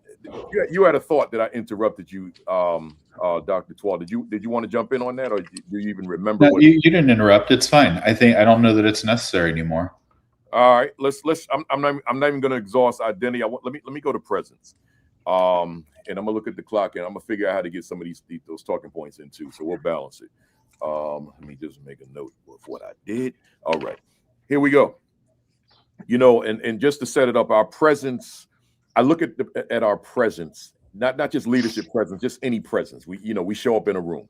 I was at my doctor's office last week, and he said we were having a conversation about something, and he said, Baruti, but you have a presence about you, and you can't forget that, and me making some kind of point, and he was saying that whatever he was saying about my presence was an advantage, right? So I said, oh, okay, I'll give you that, but I still counted him. But presence, that's something he recognized in me, and he only knows me as his patient, right? But he did go to YouTube to watch some videos, so he had that sense as well. So I'm saying that to say this. One's presence is a glimpse of or window to who they are, right? But it's just a glimpse. It's not going to give you the whole story.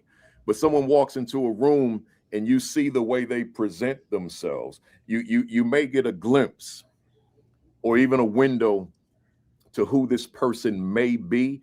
We may misread it. We may be spot on. It depends on various factors. So I'm saying that one's presence speaks volumes. It really does, because the presence is the first impression. A lot of times people say what people say is not. To me, just you showing up, the way you look, like if you show up somewhere where you're expected to be dressed one way, but you're dressed another way, you haven't spoken a word yet, and already I have an opinion, right? If there was an understanding that this is the way you're supposed to come, right? So one's present. So my question that I want to put on the floor for us: does leadership presence matter to you? And if so, why so? And if not, why not? It matters a great deal to me. A great deal to me. And actually, there is one aspect of presence that stands out more than other to me. I'm actually, Rudy, you can scratch off one of my talking points because it matches here. I have a friend named Tommy Williamson. He's a retired pastor, and Tom said once that inside, listen to this quote. Inside every person is a cathedral where it is sweet beyond telling. Mm-hmm. He told me that inside every person is a cathedral where it is sweet beyond telling. What that makes me realize is that my friend doesn't believe in respect. He believes in dignity. Mm-hmm. And to me, there's a difference in respect and dignity, a big, important difference. Respect is how you treat other people. Dignity is what you believe about other people. And people who observe dignity have a different kind of presence to me. And so a leadership presence to me is important because it reflects dignity. A lot of schools display platitudes about respect. That's a good thing. They talk about respect yourself, respect others, respect the space. They have standards for how people speak to each other, how people respect each other physically, stay out of people's space. But this respect must depend on a culture of dignity. And so I'll answer your question by saying that to me, the most effective leaders practice a culture of dignity. And that is such an important part of their presence that it sets them apart immediately. They believe in the inherent worth. This is binary. It's either on or off. There is no gradient here. They believe fully in the inherent worth of every other human being. And that's why people deserve respect. A culture of respect manages behavior, but the culture of dignity is what develops people. I love it. And so not only does the presence matter a great deal to me, but I see a common thread in the presence of all of the greatest school leaders that I've known, and it's they practice dignity. Yeah, dignity. That matters. That matters. And I think there's something to be said for when I walk into a school. One person I've heard said before that in the first 5 minutes in a school, you can tell if it's a happy place or not. And I do agree with that. Yeah. But what's more important to me is in the first 5 minutes, I can tell if there's a dignity deficit. Mm-hmm. Mm-hmm. And if there's a dignity deficit, the school has some serious work to do. Yeah. And it usually starts with the leader. And the leader may be practicing a culture of respect, but not dignity. And they don't see, they're not, it's not obvious. They may believe this, but again, this is how they show up for others. It is not obvious to others that they believe in the inherent worth of every person in that building, in that community that they are serving. I love it. The culture of dignity versus respect. Good stuff. Go ahead, jump in here, Doc. Yeah, I love what Wade is saying because it complements deeply what I was thinking, which is I think if we think of presence, not as, I think we confuse it with charisma. How about that? Let me start there. I think when we hear presence, we think, I got to be Kafele. I got to come in with the bam. I got to come in with the fire. And then what you end up doing is faking the funk and people can smell it. Yeah. No one wants to be a part of that.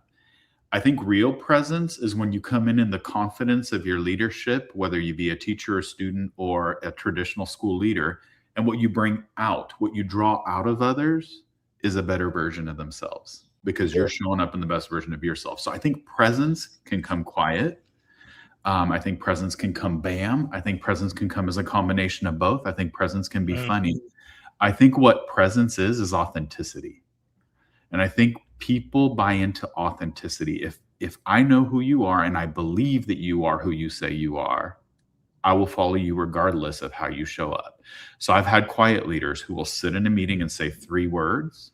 And I've been in meetings where the person is just fills the room with their laugh, and both are valuable to me because both allowed me to learn my way forward in my leadership. And I just think that that is the dignified, what I heard Wade talking about was the dignity. There's a dignity in making people more fully who they can be, who they are, or cultivating in them the capacity to do it. And I think a little bit about just again, I just think about resisting the pressure to make people in our own image. I think we know what success is for us. And I think it's really hard when we see someone who's different from us and accepting that as valuable as well. And I think there's conversation to help people refine, but the goal again is not assimilation. The goal is activation. How can I get you? How can I support you? Not how can I get you? How can I support you to be the best version of yourself? And that actually goes back to the point that I was going to make earlier about the us-them dynamic. I think there's one question at the end of every conversation that I think can help to bridge for that. So this is a little nugget for Tiffany, and maybe you can try it on. But it's the question, what do you need from me to be more successful in what you do? Like, what do you need from me to be the most successful version of yourself? And then at the end of that, typically people want to move on. I go, well, I actually also want to share. Here's what I need from you to be the most successful version of myself. Mm.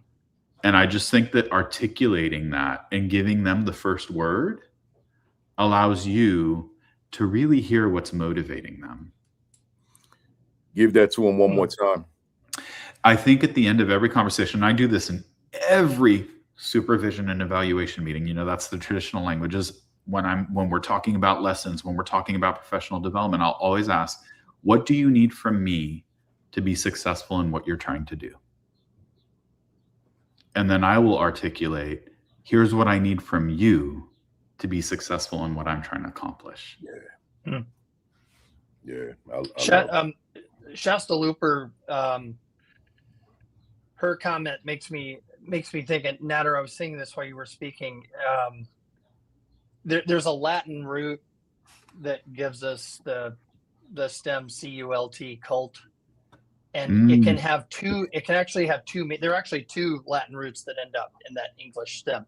One of them means to till, like to turn soil. So Shasta in her comment is using the word cultivate.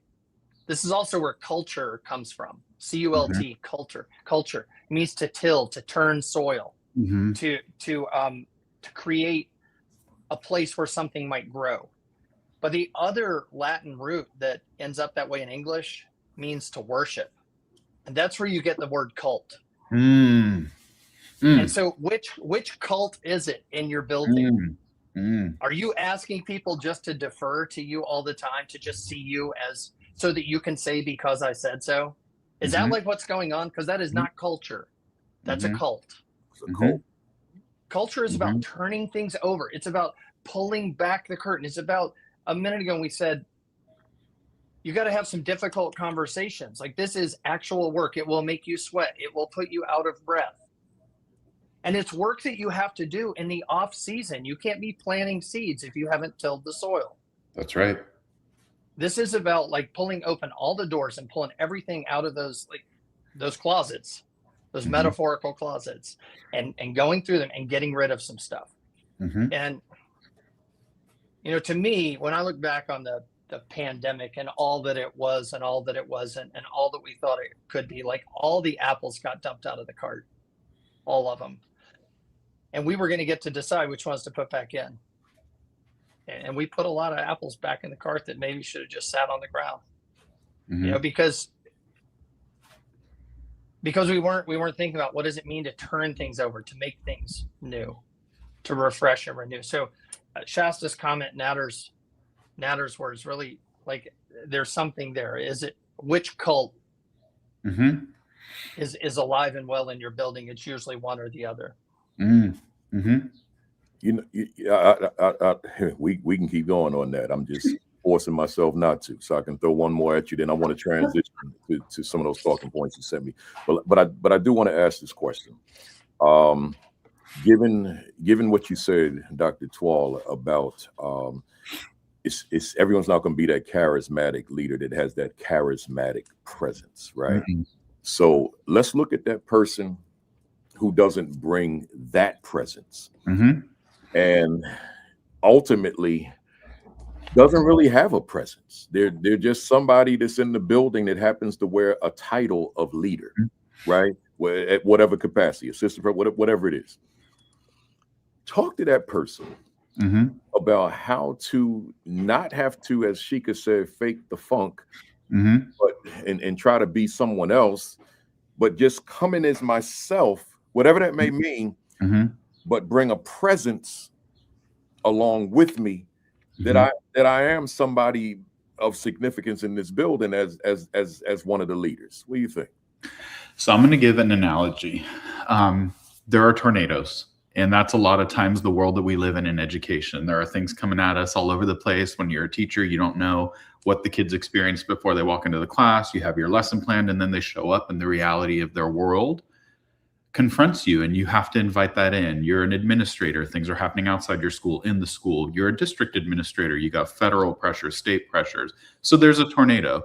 There's a lot of different ways you can approach it, but I'm going to just minimize it into two categories. There are those that chase the storm, right? Like I'm going to hit it head on. I'm going to go get ahead. I'm going to warn people. And that tends to be your charismatic leader. But there's also the eye of the storm. And there's power in the eye of the storm, because there's a moment of clarity there. I worked for a lady, I'm going to name her here, Pamela Sacchi. She was the assistant superintendent in the Office of Curriculum Instruction and Professional Development. And she was probably one of the most quiet, calm presences that I ever experienced. And she was our leader when COVID first happened in that department. And I will tell you that the gift that she brought was a non-anxious presence in an anxious system. I cannot tell you how anxious the entire world. I mean, you all experienced it, but the system, how do we go online in 2 days? How do we get kids to school? How do we feed people? All of that was weighing on folks. And the loud, amazing rah was not what people needed. That was actually creating greater anxiety. What she brought was this non-anxious clarity that was what we needed in that moment in an anxious system. And I think with the world we live in, anytime you're dealing with 60,000 kids, in a system and their families and their communities, there's always going to be an underlying anxiety in the world. And so being that non-anxious presence is actually the gift to the system. And I think if you name your strength and why it is of value to the system, why is it that you value that quiet presence? Why is it that you choose that path of leadership? Make it transparent, demystify it. It's a choice. And I think when people understand the choice, they respect it a lot more. That's it. I love it, because one could have, as you just said, you can have that calming presence, and clearly you are the leader. Right. And it's not only respected, but it's embraced. It's appreciated. It's loved. Right. But sometimes we get caught up into stereotypes, and we think we have to bring that domineering personality in order to galvanize people. And one can walk in there very meek and calm, but still be recognized as that fearless leader. And so to the fam out there in the on the other side of the camera, understand that, right? You don't have to be, just because you saw a movie, right, that you got to emulate that, as I thought I had to when I was a young principal. I thought I had to be Joe Clark in order to make it happen, but I learned later on, no, I can be one of the biggest motivators in the building, right? And smile at young people and be successful in terms of outcomes. It's doable. I know you wanted to jump in, Wade. Go ahead. Yeah, this is a really interesting question on this show, because Baruti, when people hear you speak, I'm going to be with you 4 weeks from yesterday at the 23rd Teachers of Promise Institute. I can't wait to be together again. Yeah. Oh yeah. And when they hear when our 100, we'll have over 100 of the best future teachers in America in one room, and 35 expert practitioners from all over the country, faculty from more than 20 colleges and universities, and you're just gonna rip. You're gonna bring the fire, right? Hashtag BAM. Yeah. Man. So, and when you're done, they're all going to be standing up and they're going to be ready to run through a wall. And if you're like, what do you want to do? They're like, let's do it. Let's do it. And then you're like, okay, how do you do it? They'd be like, I'm not really sure. I'm just ready to like run through that brick wall, right? You have this effect on people, but not everybody's built like that. Right. That's why this is an interesting question to me right now with you. Not everybody's built. And by the way, I don't know a ton of Greek and Latin, but we used to teach Greek and Latin roots in my 5th grade classroom. And the word charisma comes from the same Greek root as the word charitable. That's right. It actually means like kind. Mm-hmm. It doesn't mean like domineering. Mm-mm. So to me, charisma is like connected. That's what charisma is to me. The word kind of gets like different connotations. Like Anthony Swan right there. He's on a former teacher of promise. Yeah. Virginia State Teacher of the Year, served on the Virginia State School Board, like has been on a rocket ship. Yeah.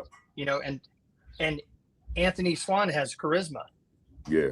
He has incredible charisma because he's connected. That's what charisma is. So yes, I do require leadership that is connected, but it doesn't mean they're boisterous, right? It's not theater. It's not performative. And I want leadership that is connected, that has connected charisma, but that understands that this isn't a sprint. It's also not a marathon. It's a relay. And I think Nader Twal is the person who said that to me. This is not a sprint. It's also not a marathon. It's a relay. We're going to be depending on each other. We're going to be handing questions and ideas back and forth, all for the benefit of students, families, and this community. That's the kind of charisma I'm looking for. Mm-hmm. The kind of the connective tissue. And honestly, I think that kind of charisma is what gives you your chance at being in the thinking brain. Like, we cannot confuse this with being hype. Mm-hmm. And although I guess you could be hype and quiet. I'm just saying, like, this is, yes, the answer is yes, charisma can look like lots of different things. Yeah. And this is about school leaders on this now, and the ones that they know using their strengths to build their weaknesses. Like, we all have gifts, experiences, preferences, differences that make us unique and special to our own constellation. And it actually reminds me of this book that I just got. This is Our Treasures Within, the new book by Pope Francis, Peter Reynolds, and Paul Reynolds. Like, inside, this is not where this comes from, but inside every person is a cathedral where it's sweet beyond telling. We've got to believe that about ourselves too. Yeah. And so this whole question of identity, like, I've always felt, Baruti, that the point of your enterprise, the point of your world, is not for people to be like you. Mm-hmm. That's not, people confuse this. They come see you, they follow you, they read your books, and they think they're supposed to be like you. No, what you want is for them to be the best version of themselves, and you model that by being the best version of yourself. That's right. That's right. And thanks for that. Oh, sorry. You say something in your books. The Social Justice 50, I think, is the book that you talk about, where you talk about young folk and about what it means to be culturally responsive, culturally relevant. And you say we have to meet students as they are, where they are. Yeah, that's right. I wonder what would happen if we thought that about leadership development. I wonder if we met people where they are, as they are. That's right. And made it our goal to help them be more fully who they can be. Yeah. Not who we are. You know, it's interesting you say that. And here we go. We getting into something else now. But that's fine. It's flowing. What happens with us?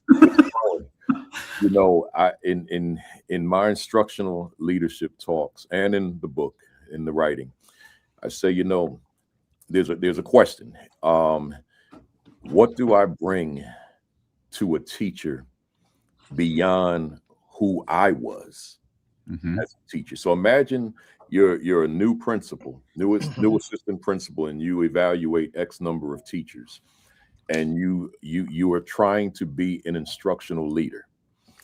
But the only strategies, suggestions, skills that you offer is what you did, right? So now you're expecting this teacher who has a different worldview, a different experiential background, a different personality, a different outlook, to be able to take your strategies and infuse them into you.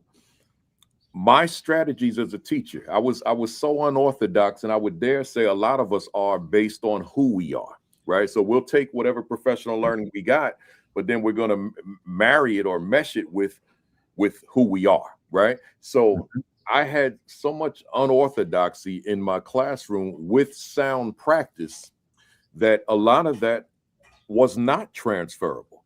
You know, to stand up on a chair to make a point, or the actual desk, for example, that's not transferable unless that teacher is just like me, right? So now the question becomes, so what do you bring to that teacher who's nothing like you? Different environment, the whole nine, as they would say. What do you have for that teacher?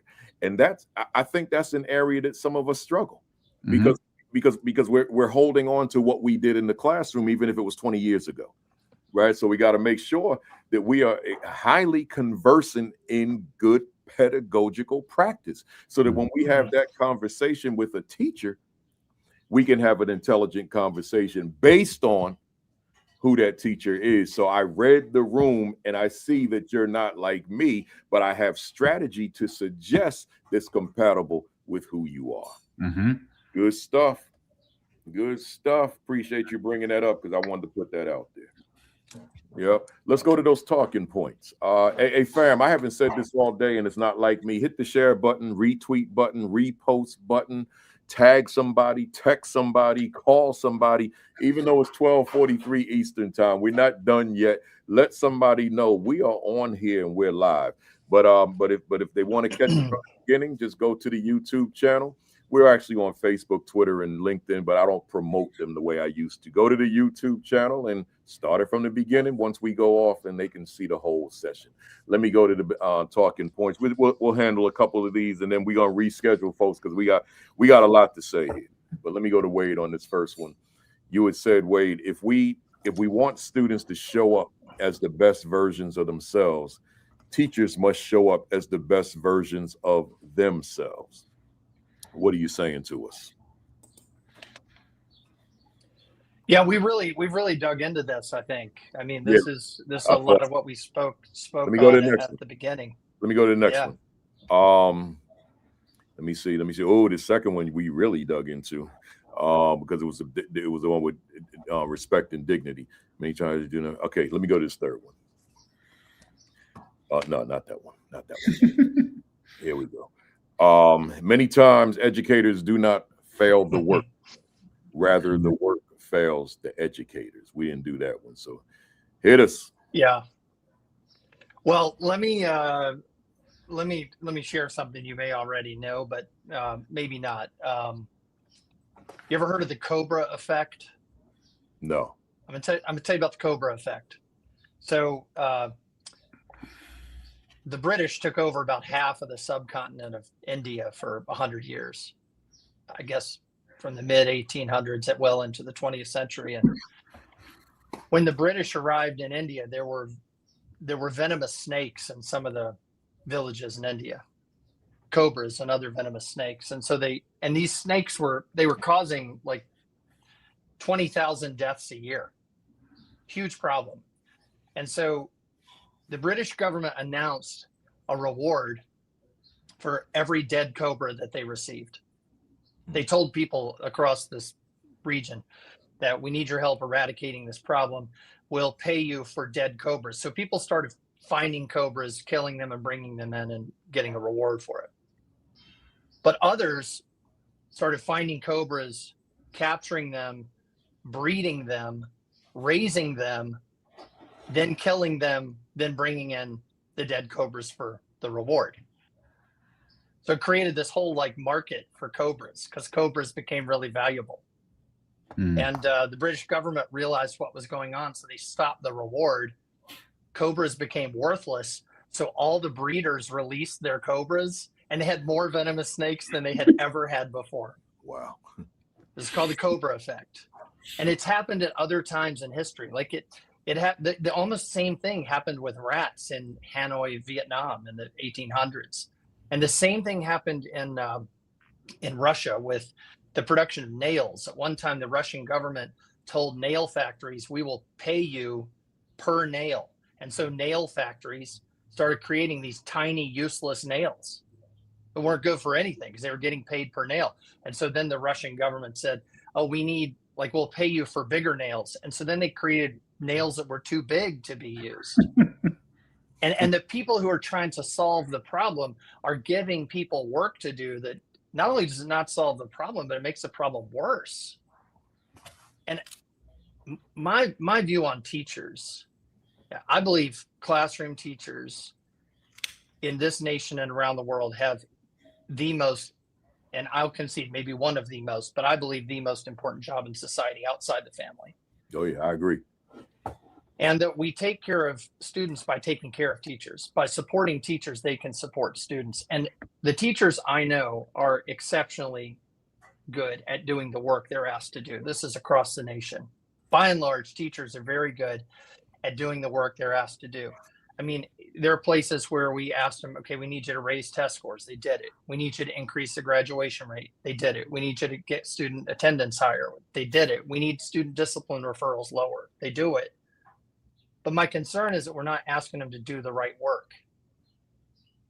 And that the work that we're asking them to do, which they do, may not solve the problems we think it solves. And sometimes it may make the problems worse.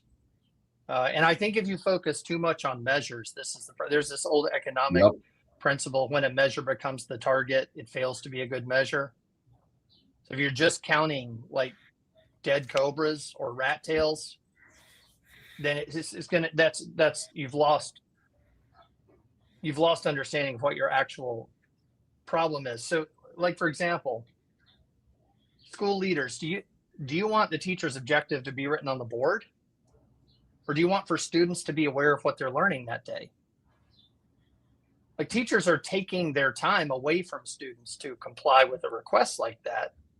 It may actually result in less time with students, therefore less awareness of what's going on. Or like, do you want teachers to cover the curriculum, or do you want for students to discover it? Because, by the way, cover and discover are opposites. If you're using the word cover, it's the opposite of discover. You just have to be real about it. I mean, it's not just semantics. Like, do you want the number of student discipline referrals to the office to drop? Or do you want students and teachers to be co-invested in shared success? So I think school leaders have to be really careful about the work they're asking teachers to do, so that work solves the problems that we're trying to solve. We can't let the work fail the educators. We can't. And by the way, this doesn't just happen to teachers. This happens to school leaders too. School leaders are asked to do things that don't solve the problem that is ostensibly being solved. We have to ask, like, who stands to gain if we accomplish these goals? And that's why I think this would be my last point on this. This helps us avoid like engagement theater. Like compliance without belonging, higher test scores without deep learning. And so I sometimes think in education that rewards and incentives can be the wrong approach, that it's more about culture, about tilling soil, about leaders investing into themselves so that they can invest into others. like Nader said, asking like, where am I right now? Where would I like to be? Like those are the solutions to our problems, not just metrics all the time.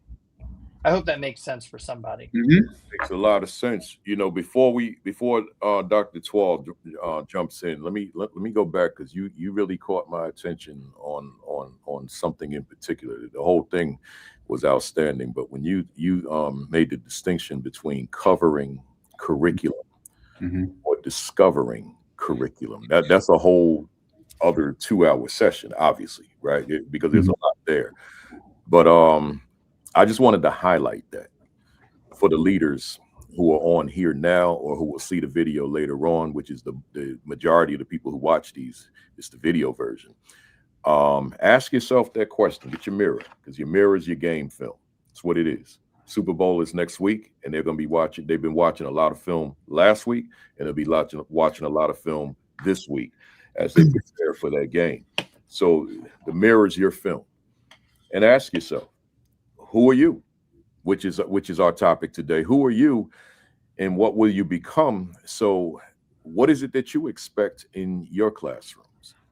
Is the mindset in real time that you want your staff to cover curriculum?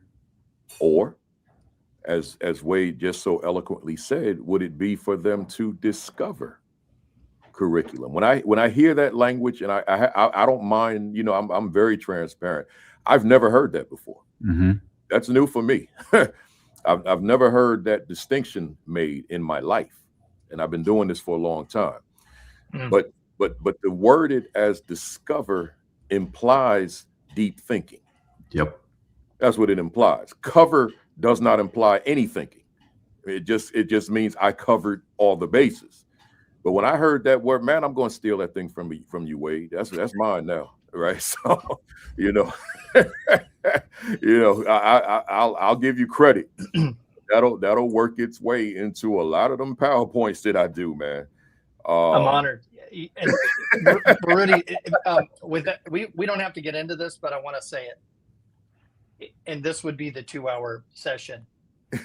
Discover versus cover. You have in school, you have time and learning. If you are covering, time is constant, learning is variable. So we know exactly how many minutes you're going to spend in Algebra 1. We just don't know whether you're going to learn Algebra 1. That's right. If it's discovery, learning becomes constant and time becomes variable. The only thing we know is you're going to learn this. That's what we're about here. We're about your learning. Now, how long is that going to take? What's that going to require of us? That's going to depend on you. Then the time and the other resources become variable. So as a school leader, you've got to ask, which one of those in my world is going to be constant? Because the other will be variable as a result of that. Can I jump in here? Because I know that you said that this was a sidebar, but I think this is a leadership moment. Sheikah Houston in the chat said, the people trying to solve the problems are making them worse, like building on the Cobra effect. And I want to listen to what Wade just said. That wisdom came from someone with proximity to the challenge. That didn't come from leader, like a traditional leader. That came from a leader in the classroom. 30 years. And I think so much of what we do is we try to solve for, not design with or within. I firmly believe, and I think this is one of the points that I have that'll come up later, but we can skip it, is that those with closest proximity to the challenge should have a voice and stake in solving it. Your job as a leader is to figure out, if this is the challenge, who is the nearest to it? Because we've all experienced being done to, things done to us. It's clear that you're not doing this, therefore we're going to send you to professional development, or whatever the case may be. But no one ever asks. Right? Like, what is it that you're experiencing, and what is the wisdom that you have to speak into the situation, and how can I as a leader then cultivate that? And so I think that there's an opportunity space here as leaders to think about who has the proximity to the challenge and how might their wisdom inform the solution. That's right. We're talking about with Wade, we're talking about a 30-year teacher, but we're also talking about a gentleman who spent 27 years in the same classroom, right? So saw just generations of kids coming through that same door. That's incredible. So when you talk about that proximity, that's the epitome right there. Mm-hmm. Good stuff. Good stuff. Wade, you made the comments go crazy, man. They come in rapid fire right now. Let me go to Dr. Twal here. And once again, folks, hit that share button, retweet, repost, call somebody, text somebody, holler at somebody, let them know we are here, we are live. You said when we tell students that they are the future, they wait to matter. They are the present, and it is our leadership work to nurture their identity and agency today. That jumped out at me when I read it, when you sent it to me. Go ahead and expound on it. I mean, I always tell the kids, I think sometimes they feel like they have to please us, right? And that goes back to the whole cover discover thing, right? Like, are we actually creating that curiosity in them that's going to sustain after we leave? I think leadership isn't just about asserting what we believe. It's about challenging people to be more fully what's possible for them. And so I think that what I tell students when we deal with them, and when we're interacting with them, is that the biggest lie the world ever told you is that you're the future. Because when someone tells you you're the future, you wait to matter. Yeah. But the reality is that your voice decides what music I listen to. Your hashtag brings down governments. Your taste in fashion decides whether what I'm wearing is fashionable or not, whether my children want to be seen with me in public or not. So you may not be able to vote yet, but you have power. And so what are we going to do to activate that in a way that serves others and serves the world? You have something to contribute today. When we begin to realize that the leaders that we are looking for are already in our midst, I think the opportunity becomes amazing. And so I think there's this quote that just plays in my head, and I wish I remembered the attribution. I have it on a mug. And it says the measure of a leader is not how many followers they have, but how many more leaders they can cultivate.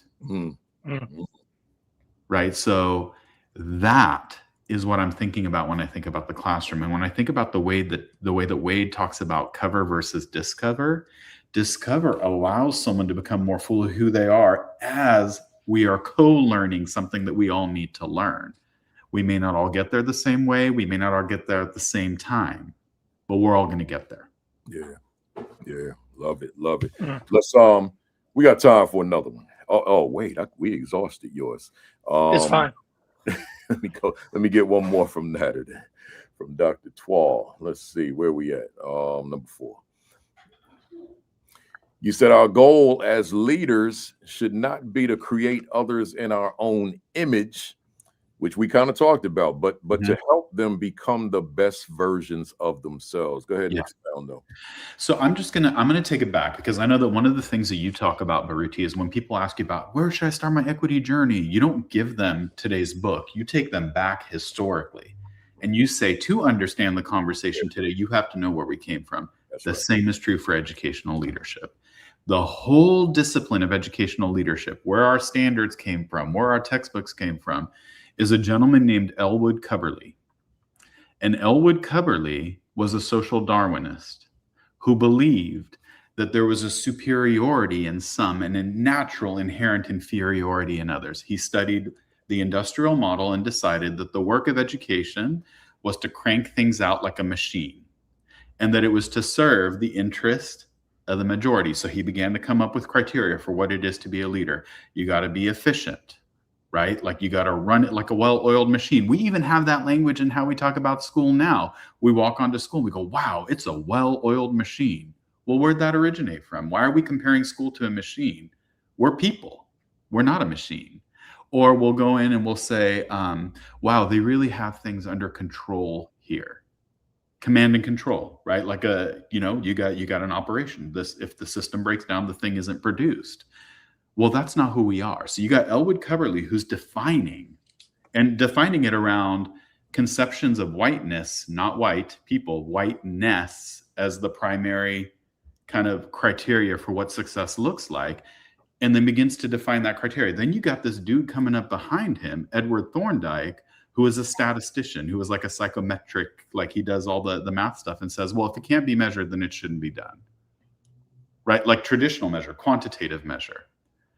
And so between the two of them, you end up with this model of educational leadership that says, here's what it is to be a good leader. Here's how you measure what a good leader is. Now everyone should aspire to that. And that's where you begin to get into this culture of assimilation into leadership instead of activation through leadership. Now, are there things that good leaders do, or are there foundational core values? 100%. How they express may not be the same, right? Should you believe that every child can learn? Absolutely not a negotiable. That's not a, well, I don't believe that, that's who I am. Well, then you're in the wrong profession. But the reality is there are some foundations, but we have to push up against this idea, the history of our discipline, where our standards came from has a root. And that root has to be interrogated because the fruit will never change if we don't change the root. So we're going to keep getting the same results. The system that we have is designed to have the outcomes it has. That was on purpose. So if we want different outcomes, we got to go figure out what was under the ground that it keeps giving us the same fruit. You can graft something in, right? You can cut off a branch and say, no, and put something else there. Well, you're now going to get a hybrid version of that same fruit. It's still there. Still there. You can prune the tree. That's going to produce more fruit, more of the same fruit. So if we don't like the fruit, we got to interrogate the root. And the same is true here when it comes to leadership development.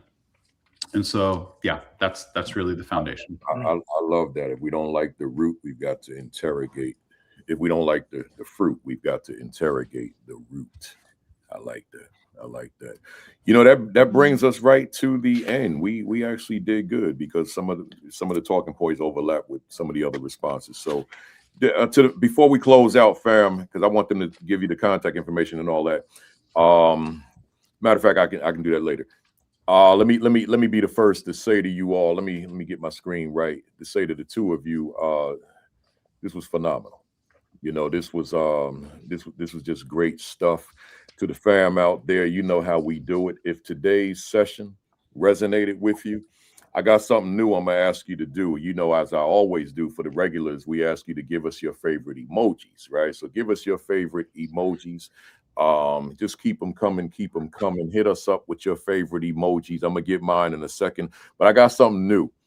If those emojis are sincere as you give us those emojis, then do me a favor, hit that like button at the same time, right? That will just activate the algorithms even more relative to when folks watch the video, right? So hit us up with them algorithms, your favorite. I mean, you hit us up with those emojis, your favorite emojis, but hit that like button as well. Whatever platform you're on, whether it be YouTube, Facebook, Twitter, or X, or LinkedIn, hit that like button for me as well. That's important, right? As I'll quote a sports channel that I watch on a regular basis. I won't quote the platform because he ain't never quoted mine. I don't even know the guy. As he always says, hit that like button. It helps my YouTube channel. He says that all the time. If any of y'all watch sports Facebook, on Facebook, the podcast, then you may know this person. But yeah, hit that like button. It helps my YouTube channel. That's what he says every week, right? So I got my emoji, y'all.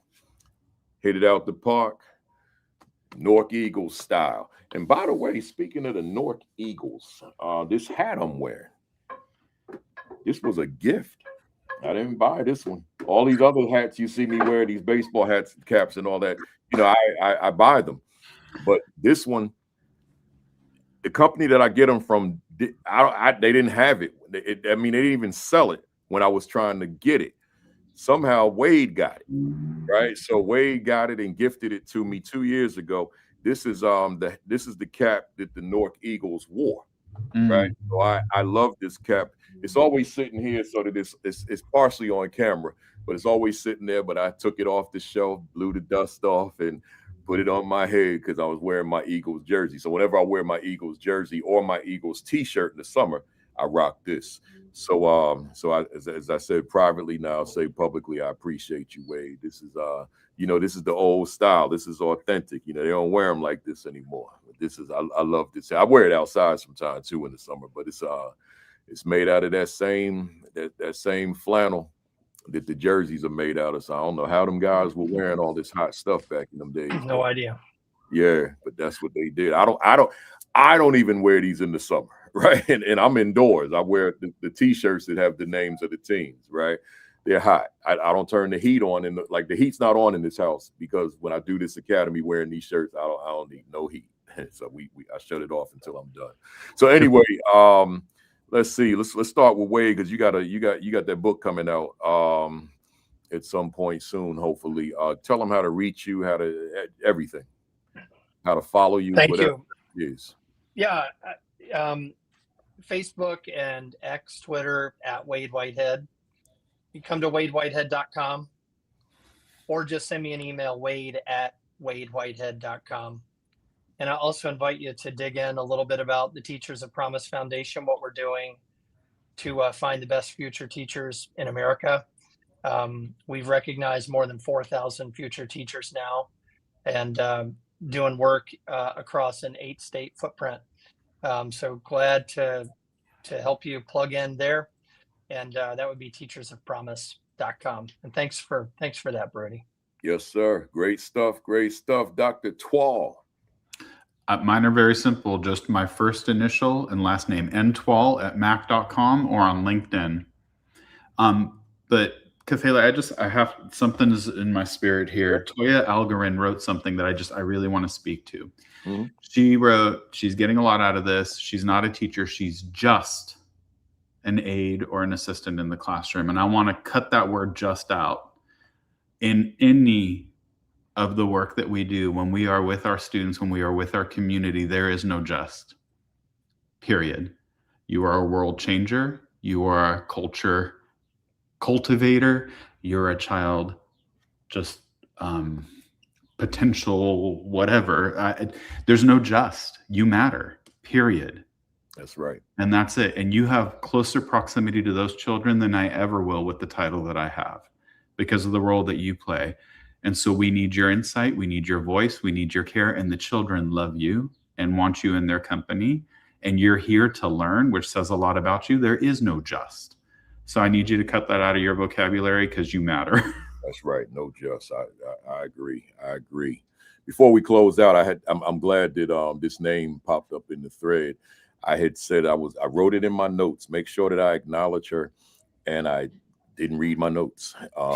It happens sometimes with the handwritten notes as opposed to the typed notes.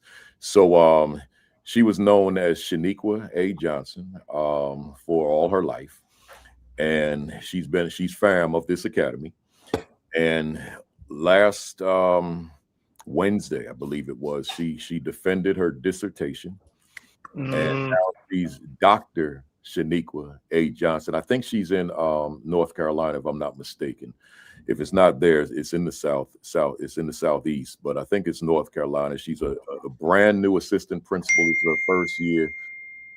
She invited me to watch the dissertation, sent me the link, but it was at the same time that my flight was taking off from Burlington, Vermont. So I couldn't see it. I missed it.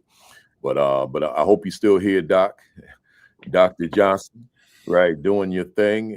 And the other thing is she's on the schedule. She's going to be on here on an assistant principal session that we're going to do, I think in like March or April or something. I know she's going to be on.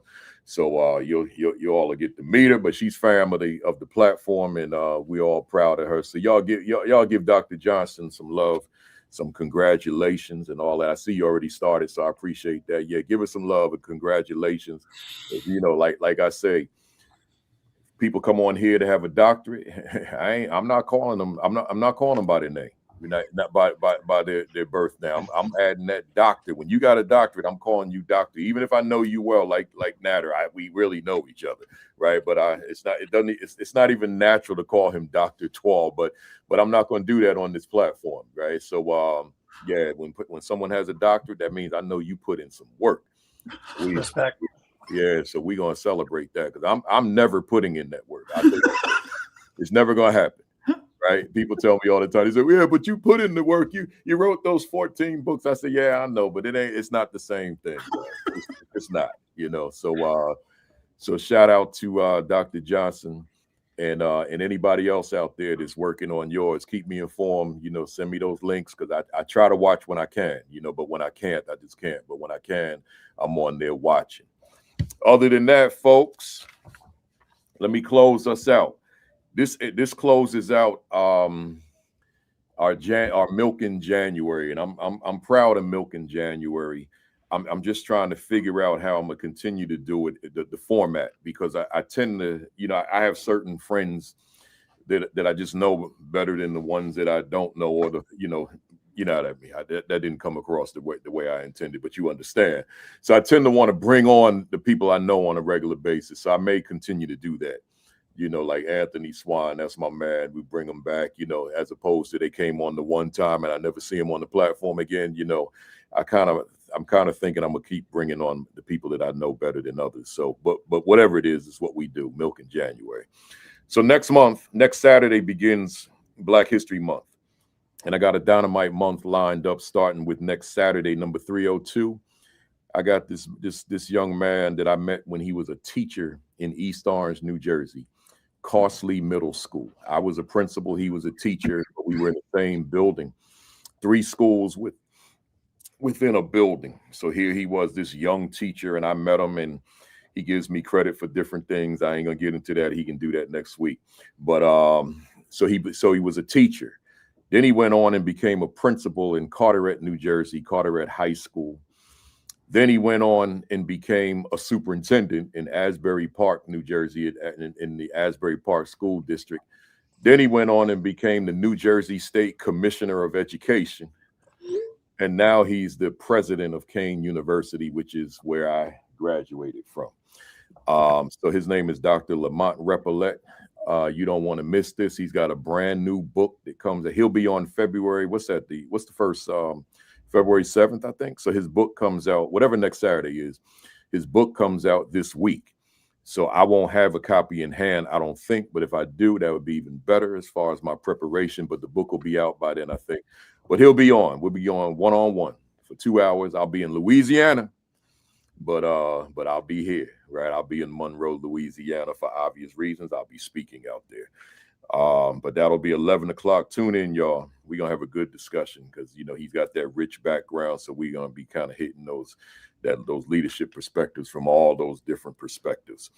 But before you watch, tune in to Sean Hurt at 10 o'clock. That's on Facebook at Eastern Time, 10 o'clock, followed by Create and Educate with Dr. Sheikah Houston and Dr. Tammy Taylor. And then us at 11, and then Sunday, Josh Tovar, Dr. Madi Moreno in the PGP podcast. So make sure you tune in every week for all 4 of us, the Fantastic Four. And Saturday we call Super Saturday. Once again, I'm gonna do this again. If you don't have a copy, go ahead to Amazon right now, hit the other tab on your Chrome, and get yourself a copy. Most important book I've ever written, most important book that I will write. And then while you're there, if you're assistant principal, get this. If you aspire to become assistant principal, get this. If you're above the assistant principal, such as a principal, a director, a assistant superintendent, a superintendent, get this, right? Because if you got assistant principals under your watch, if assistant principals are in your school district and they're somewhere running around doing discipline all day, you need this for yourself.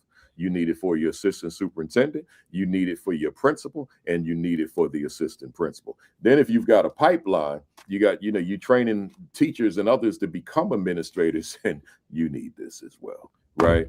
Along with that, along with this. In fact, I would dare say if you've got a administrator pipeline coming from the teachers and the counselors and so forth, this should be a staple book. Right? It should be a staple along with this. But I gotta say this. I know I'm over time, but don't worry about it. When I was in Vermont, I was with assistant principals all day. Here was my topic. We ain't talking about assistant principal leadership, whatever that means. I said we'll spend this next hour talking about who you are as instructional leader, because that's where the rubber meets the road. Enough said. Hey, y'all, go to the Eventbrite page right now. I'm gonna put it on my. I didn't put the link on my website yet. I guess I forgot, right? But I'll do it today, so that you don't have to. You can just go to principalkafele.com and click the link to register for the School Leadership Institute with Principal Kafele, July 9 and 10 in Savannah, Georgia, right? So if you want to do it today, just go to Google, type in School Leadership Institute with Principal Kafele 2026. It'll take you right there. Register. Get that early bird special. It's 30. The first 30 get the early bird, man. It's cheap. 2 days. You ain't gonna find nothing like that for that price. I promise you. Right? Nowhere. Right? So take advantage of that. And then if you wait, then it'll be a little bit more. But you can go to the website. I'll have it up today. Subscribe to the AP New Principals Academy YouTube channel. 301 sessions consecutively, right? 301. So subscribe to the channel and binge watch them. And then lastly, your diet, your exercise, and your virus precautions. Man, it is so much stuff out here, man. Health-wise, viruses. So take whatever precautions you got to take. You know, I told y'all last week I was sick, man. Last week when I was on here, I was on antibiotics. Yeah, but I'm good now, man. I had all sorts of stuff going on with me, you know. So, but I'm good now. I took precautions, but you know, it's so much out here. If you're going to catch it, you're going to catch it, right? But take whatever precautions you can. Lastly, have a great week. Have an extraordinary week. Have your best week yet. Peace. Flip it. Peace. Thumbs up. Now cock that fist all the way back. Count to 3 with me. 1, 2, 3. Bam!